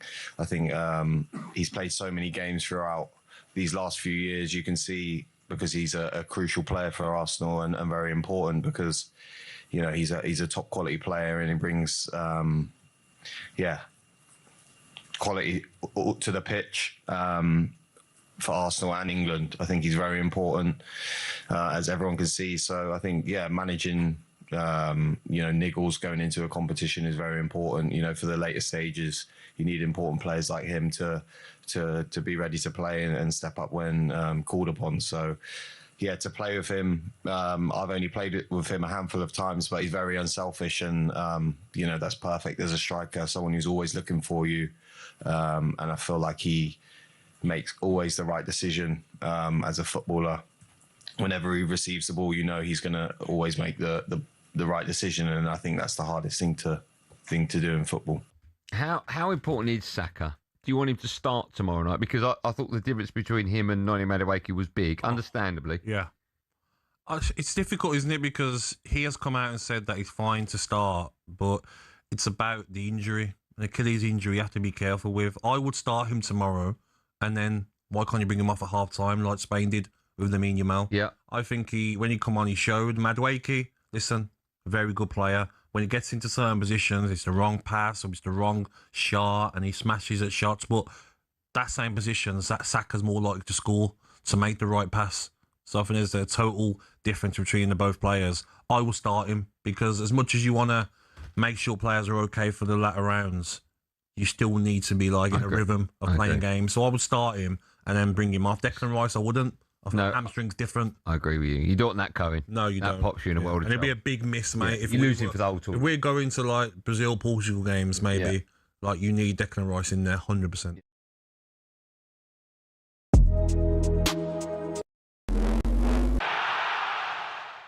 When you think about some of the stadiums that have hosted games in the World Cup, sometimes it's hard not to be completely overawed. But what's the biggest? One thing we have to be clear about is that older stadiums will have had higher capacities when it was standing only. A good example of this is the old Wembley. For the final in '66, the capacity was 125,000. But that was later reduced to 100 when it was converted into an all-seater in 1990. Another example is this, Mexico City's Estadio Azteca. Back in '86, it's estimated around 115,000 people watched Argentina beat West Germany to win their second World Cup. Essential modernisation so it could be used in the 2026 tournament reduced it to 83,000. You can't talk about old stadiums with high capacities without mentioning Brazil's Maracanã. Some say the jewel in football's crown. In the 2014 World Cup, its capacity stood at just under 79,000. But back in 1950, well, it wasn't official, but estimates believe 210,000 people came to this place for a winner-takes-all match between Brazil and Uruguay. That's still the world record attendance for a live football match, and let's be honest, it's not likely to be beaten anytime soon.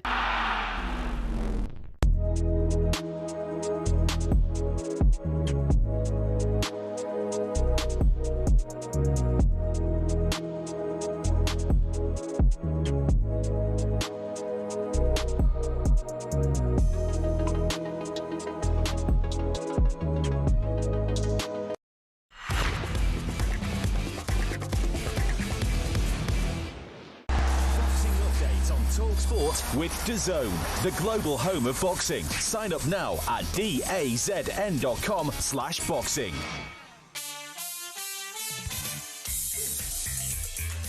Now, a massive run of DAZN Saturday fight nights continues. On June the 27th, this Saturday, two princes collide right here in Brooklyn, New York. Xander Zayas defends his world middleweight titles against Jaron Boots Ennis. Join DAZN Ultimate and you can get access to 12 plus pay-per-view events every year, including Zayas against Boots next weekend at no extra cost. And Simon, I can tell you, when we finish here today, Boots Ennis is coming in to the World Trade Center for our show, and we're going to have a chat with him about that upcoming fight. He's a fighter that you admire hugely. Yeah. I mean, he was a unified champion at welterweights. Yeah. He never got the fights with Crawford and Errol Spence that people think he should have gotten, and maybe would have been reputationally enhancing fights. But at 154, he is, despite not being a current belt holder, the fighter in the division. Right. And so you'll have a good time with him. He's he speaks well, and he's a confident lad. Okay. So this fella speaks well, and he's at the Scotland camp at the moment. Let's head from here in New York to Miami on the eve of Scotland-Brazil. I'm delighted to say TalkSport's pundit, co-commentator. You've been enjoying what he's been doing here in the USA. We certainly have. Mark McGee joins us live on the show. Mark, how's the American experience been for you? It's been absolutely amazing, Jim. We've not quite got the salubrious studio that you have. We're in the craft in Coconut Grove having breakfast, so we've kind of improvised a studio. But generally, it's been an unbelievable experience, you know, between Boston and New York, where we saw you guys, and now in Miami. Yeah, excellent. It was good seeing you the other night here in New York. So, Scotland lose out to Morocco, and many thought Steve Clarke's side should have been more positive from the off. Where do you stand on that? Are his critics being unfair on him? I think they are, you know, because as low I felt in the first half, having lost the goal, it was really a blow. You think about all of us, we were all in shock. You know, I was sitting next to Joe commentating, and I could hardly speak. I was in absolute traumatised by the fact we lost the goal so quickly. But they recovered pretty well. I thought 10 minutes, as many observers thought as well. 10 minutes before half-time, they had a good 10 minutes. Second half, I thought they were really competitive. But even during that first early spell in the first half, where at times it looked a little bit shambolic, so the defender, but within it I could see it, you know, what they'd been coached and what they were trying to do. And the fact was that they did stay 1-0 till half-time, and that could end up being a really unbelievable result, you know, 1-0 against such a good team, and could be a result that's going to be enough to get us through. Yeah. Mark, yesterday, Alan McCoy's joined Simon and myself in studio. I'll bring Simon in a second. But McCoy spoke on the topic of Scotland, and at a major finals like this, do they in any way lack a bit of bravery? This was Ali on that. I would argue, I'm not sure we've got the players to be brave, to be really honest with you. I think Troy, Simon, I think we've got one player, and he didn't even start the last game, and that's Gannon Doak. It's the one player we've had in, I don't know, 15, 20 years that's an ability of pace to get by a full-back. Yeah. He's the first we've had in 15, 20 years. Is he right, Mark? Do we not have the players to be brave at a finals like this? Well, I think the bravery comes from the way you deploy the whole team. You know, it's, you know, for instance, how high up the pitch you get your team and where you're attacking them from. I think you call it not being brave if we're camped on the 18-yard line, but I don't think it was like that. You know, we reacted to their abilities at time. We had to go that little bit deeper. But as far as Doak playing from the start, you know, I think we trust Stephen. I think that, you know, he's a player in these temperatures where, you know, he is going to run out of energy, you know. So is the early part of the game the important part, the best part of the game for him to be playing? Or is it, particularly against Brazil, where you've got the likes of Casemiro and several of them who are going to feel the pace, not only of the temperatures in the game, but the fact they'll have played 3 games in 9 or 10 days, that is going to take their toll on these older players. Yeah. I mean, Simon, you and I were talking earlier, and it might well have ended badly if Scotland had been over positive in the early stages against Morocco, and the same against Brazil. Well, that's the point. I mean, despite my deep-seated disinterest in how Scotland do or don't do, the bravery argument being pushed across by those that don't really understand the mechanics of how to manage a team that's trying to navigate its way with the best outcome. Scotland's function, it was to get through this group in the best way that they can, and to perhaps control as much of the games as they possibly could, or control the outcomes, or some of the outcomes in the games of Brazil and Morocco, in terms of not conceding lots and lots of goals. And probably in the back of Steve Clarke's mind, which is not a defeatist mentality, was the reality of Morocco and Brazil and what they look like. I think the only real criticism that could be levied at Scotland was they didn't do a better number on Haiti. That may well be a combination of nerves and what Haiti did. Yeah. But I think there was an opportunity missed there. Maybe if they'd have played Haiti in the second game, they might have put them to the sword a little bit, because I think it was given and perhaps accepted without wanted that they're going to lose these 2 games. So Scotland are where most people would have expected them to be. Yeah. And how they play against Brazil is, you know, it's probably very similar. And all the noise about how brave they should be, well, what consolation is that if you go out and play bravely against a Brazilian, get beat 3 or 4-0, and remove the opportunity? Exactly. But you played to the gallery. Yeah, yeah. So that's not what a professional manager would do. So, Mark, Brazil at these World Cup finals, we know in the past what they've been. What are they at the moment? Less than they've been in the past, that's for sure. But I still think you can't trust them not to turn up in the Scotland game and be much more like the potential. So, you know, we have to be ready for that. We've not got to think that we're going to play a Brazil team that's 60% of what they were in the past. We've got to expect that they're going to turn up and we're going to have to play a Brazil team that 100% of what they can be. So we're ready for that. But, you know, go back to the Morocco game. You know, we'll never know, really, what Steve's tactics were, because that goal changed everything. That early goal changed everything. So we don't really know what Steve's plan was for that first half hour of the game. Obviously, hopefully it won't be the same against Brazil and we'll make a better start. But I think the other thing, I think the temperatures are going to play a big role in it. They have several ageing players, I think, which, you know, having played these games in quick succession, it could catch up with them, and I think we could benefit from that. And that's where maybe the deployment of Doak might be, that he comes on with half an hour to go rather than playing from the start. Mark, enjoy it. I'm delighted Mark McGee is with us, part of the TalkSport team, and Mark is going to be on co-coms for Scotland-Brazil in Miami tomorrow night. From one Mark to another, Simon, when I left you here yesterday, producer Luke and Joe and myself went round to a cafe, got ourselves a coffee, and this fellow in the cafe was being photographed by everybody. Turns out he is New York Mets first baseman, baseball of course, Mark Vientos, very popular in this part of the world. Not really known to me, I have to say. But anyway, we had a chat together, but my knowledge of baseball was pretty limited, as was proved in this chat, as you're about to hear with Mark Vientos. Anyway, for what it's worth, here we are. I've been playing baseball for a while. I love it. Playing in New York City is awesome. You're talking about one of the biggest cities in the world, and I get to play for the New York Mets and live my dream that I've always had as a kid. What's it like being on the Mets team sheet? I mean, is this everything you dreamt of? Yeah, no, it's a dream come true. My dad grew up as a Mets fan, and I think that's the coolest part about it, that I'm playing for the New York Mets. He grew up as a Mets fan, and like I said, I'm living my dream. Fantastic. You're also taking in the World Cup. That's why we are here. What's your observations of it? Are you pleased that New York and the US is one of the host nations? Yeah, no, it's super cool that the FIFA is in the US this year. And like I said, it's a once-in-a-lifetime experience. I went to the game in Philly, Brazil versus Haiti, and it was pretty cool. Now, they're in Scotland's group.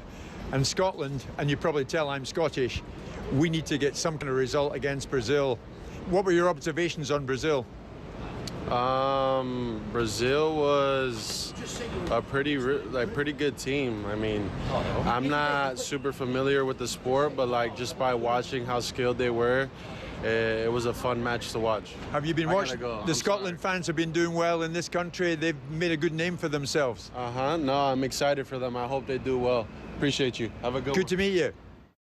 Good to meet you. And that was that. As soon as we got into the subject of Scotland, Simon, Mark Vientos was like, okay, bye. Thanks. Thanks for your time. The thing about baseball, and we're going to go, Pat in the studio here has invited us to the Mets game on Thursday, so I'll go to it. But the NFL and the MLS, they have a large degree of popularity over in Europe. But baseball, I'm not so sure. No, never translated, did it? I mean, the NFL made a concerted effort to ultimately to create outcomes by taking themselves on tour. I met their EVP, Mark Weller, who's an English guy who actually ran the NFL overseas development, and talked about the idea that the owners all agreed, all of them, all sat down and agreed that exporting the NFL around Europe to Germany and to, I think, Hungary and to the UK was a very significant thing for them to do. No destruction or destructive comments between the other owners. Off they went and did it. Now, the NBA, there's already successful leagues. One of my friends is a Greek. One of my kids' friends at school, whose father is a Greek doctor, is a massive basketball fan, and the Greek teams are significant. I mean, Marinakis owns one of them, I think. Right. Yeah. In Olympiakos, and then you look at the Barcelona Dragons. And when I grew up in the 70s, Crystal Palace had a very significant team. I think a young player called Alton Bird, who was an American, played there at the time. So those sports have translated. They're commercially quite huge in Europe.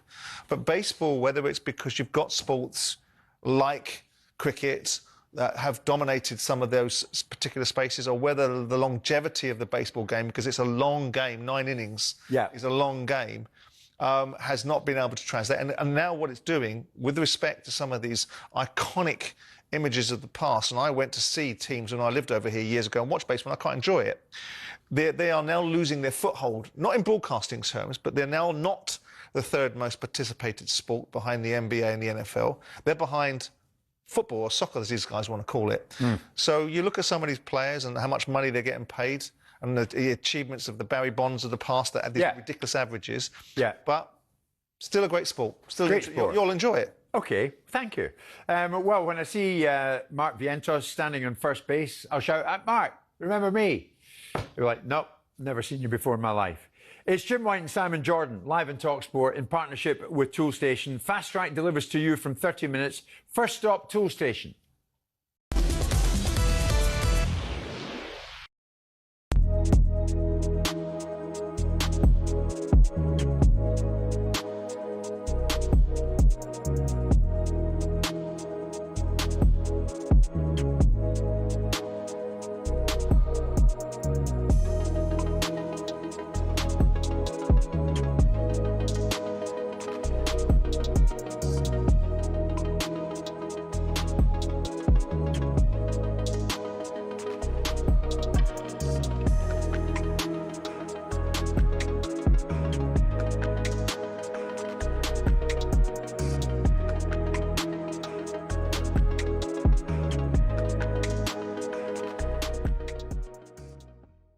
Steve Clark's taken a bit of heat since the Morocco game, Alan, because, I mean, there was a feeling that Shankland, who is a natural finisher, maybe should have been on the pitch, never got a chance. Well, I was going to come to that, guys, because this Brazil game, what does he do? Does he sit back, and if we get beat 1-0, it's probably enough to qualify, which is remarkable, which is brilliant. Or does he have a go and say, look, let's push them back, let's try and get at them? Now, who do you play up front? Do you play Shea Adams again, who's more mobile than Shankland? Shankland is the best finisher Scotland have got in the squad. He's a McCoy's job. You know, he can finish, make no mistake. So he'll be kicking Steve Clark saying, you got to play me. You got to play me. I'm in great form. So it's an interesting one. But whoever plays there, as I say, guys, I think John McGinn's the one who's got to try and spark off him when the ball goes forward. We've got to retain some sort of possession, or we're going to be under so much pressure. And down that left-hand side, Vinicius Jr., you know, that's the side that really worries me for Scotland. We've got to block that off. But in saying that, look, as long as we defend better, give no stupid goals away. In fact, the goal against Morocco, that was a great finish.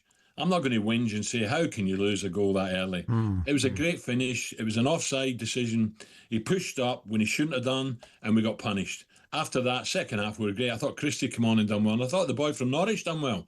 Kenny McLean, he came on and done well. So it's going to be an intriguing one. It's going to be, all eyes will be on the coach to see what he does and how he plays and what formation he plays. I mean, another one is Gannon Doak, who's very popular with the fans. But you talk about Vinny Jr., I mean, maybe one way... He looked good when he came. Yeah. In both games he's looked good. But he's great going forward, isn't he? Well, maybe you've got to do a defensive job first, and if you need to be chasing it, that's when you bring Gannon Doak on, I guess. Yeah, well, this is the dilemma that, you know, managers have to make, because as fans, you want to see Gannon... Hello, I'm Matt Forden from TalkSport. This is How to Win the World Cup. This is the best squad I think England have ever had.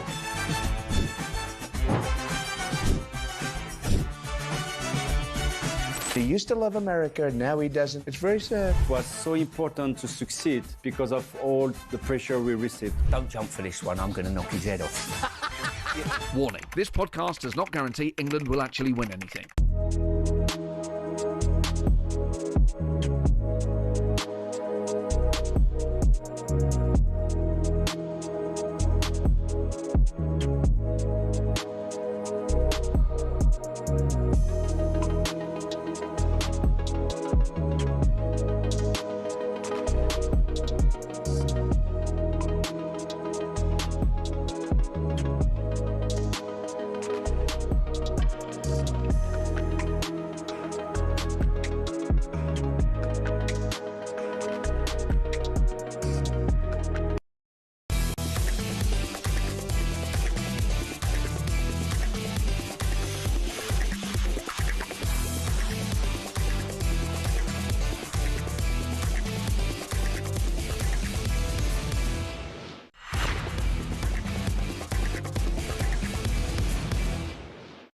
Football form roundup on TalkSport with Sky Bet.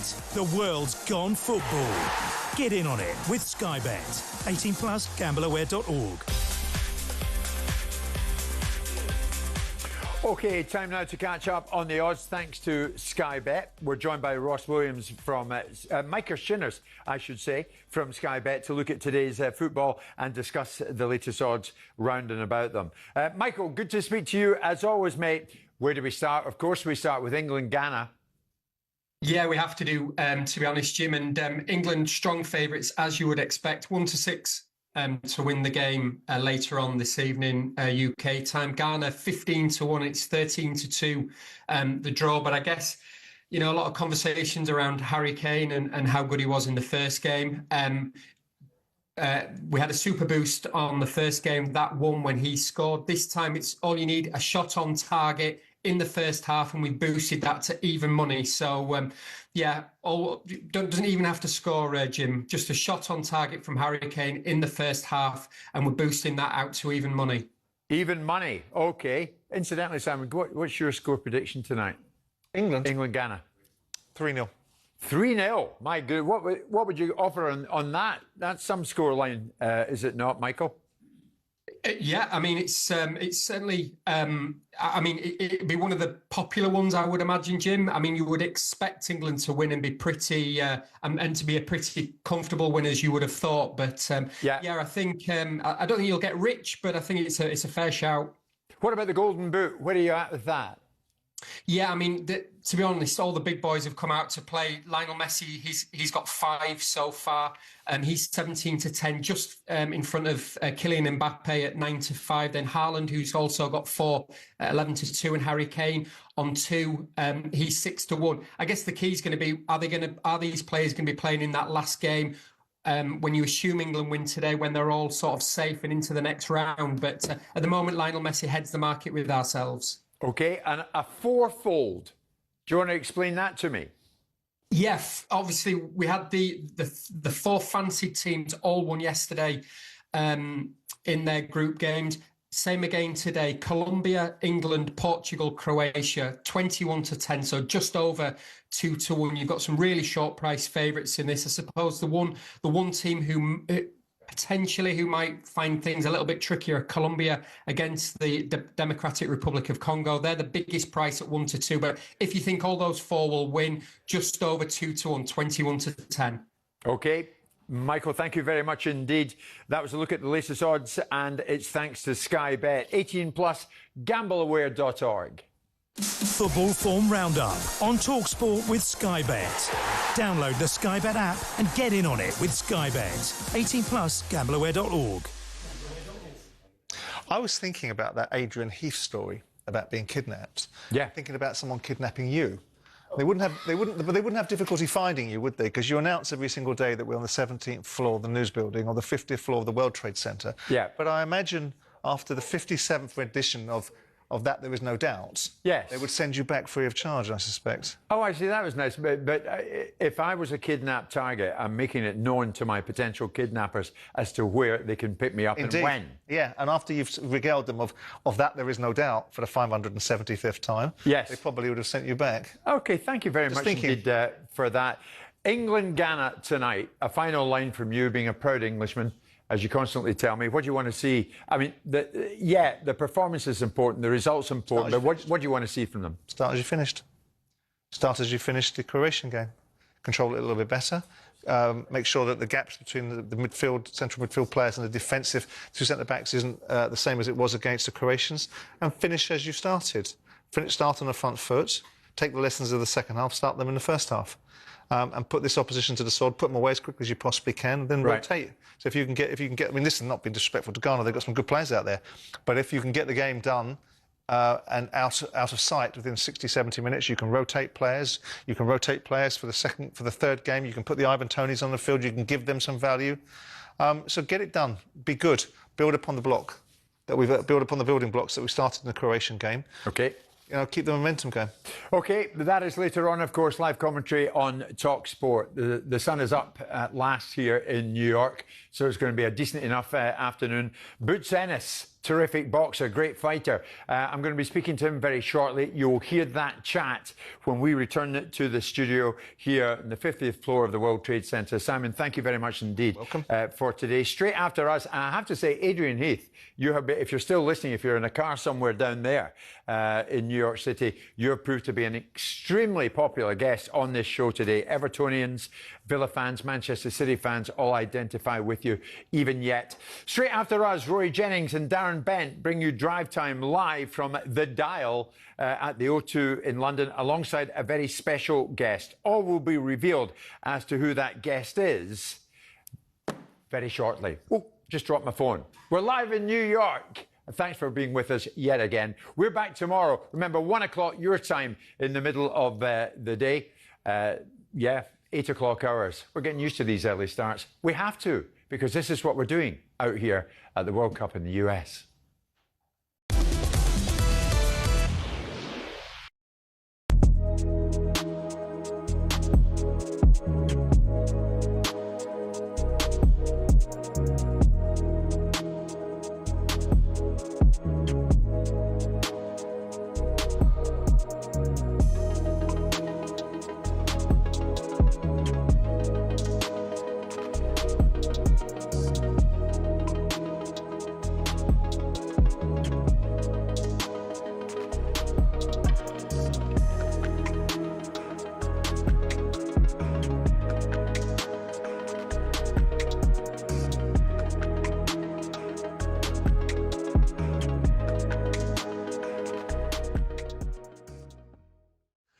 lots has been made about the fitness or lack of for Declan Rice. He came off during the win over Croatia. He's played 63 matches this season and admitted that he's been nursing a hammy for the last 6 months. England legend Stuart Pearce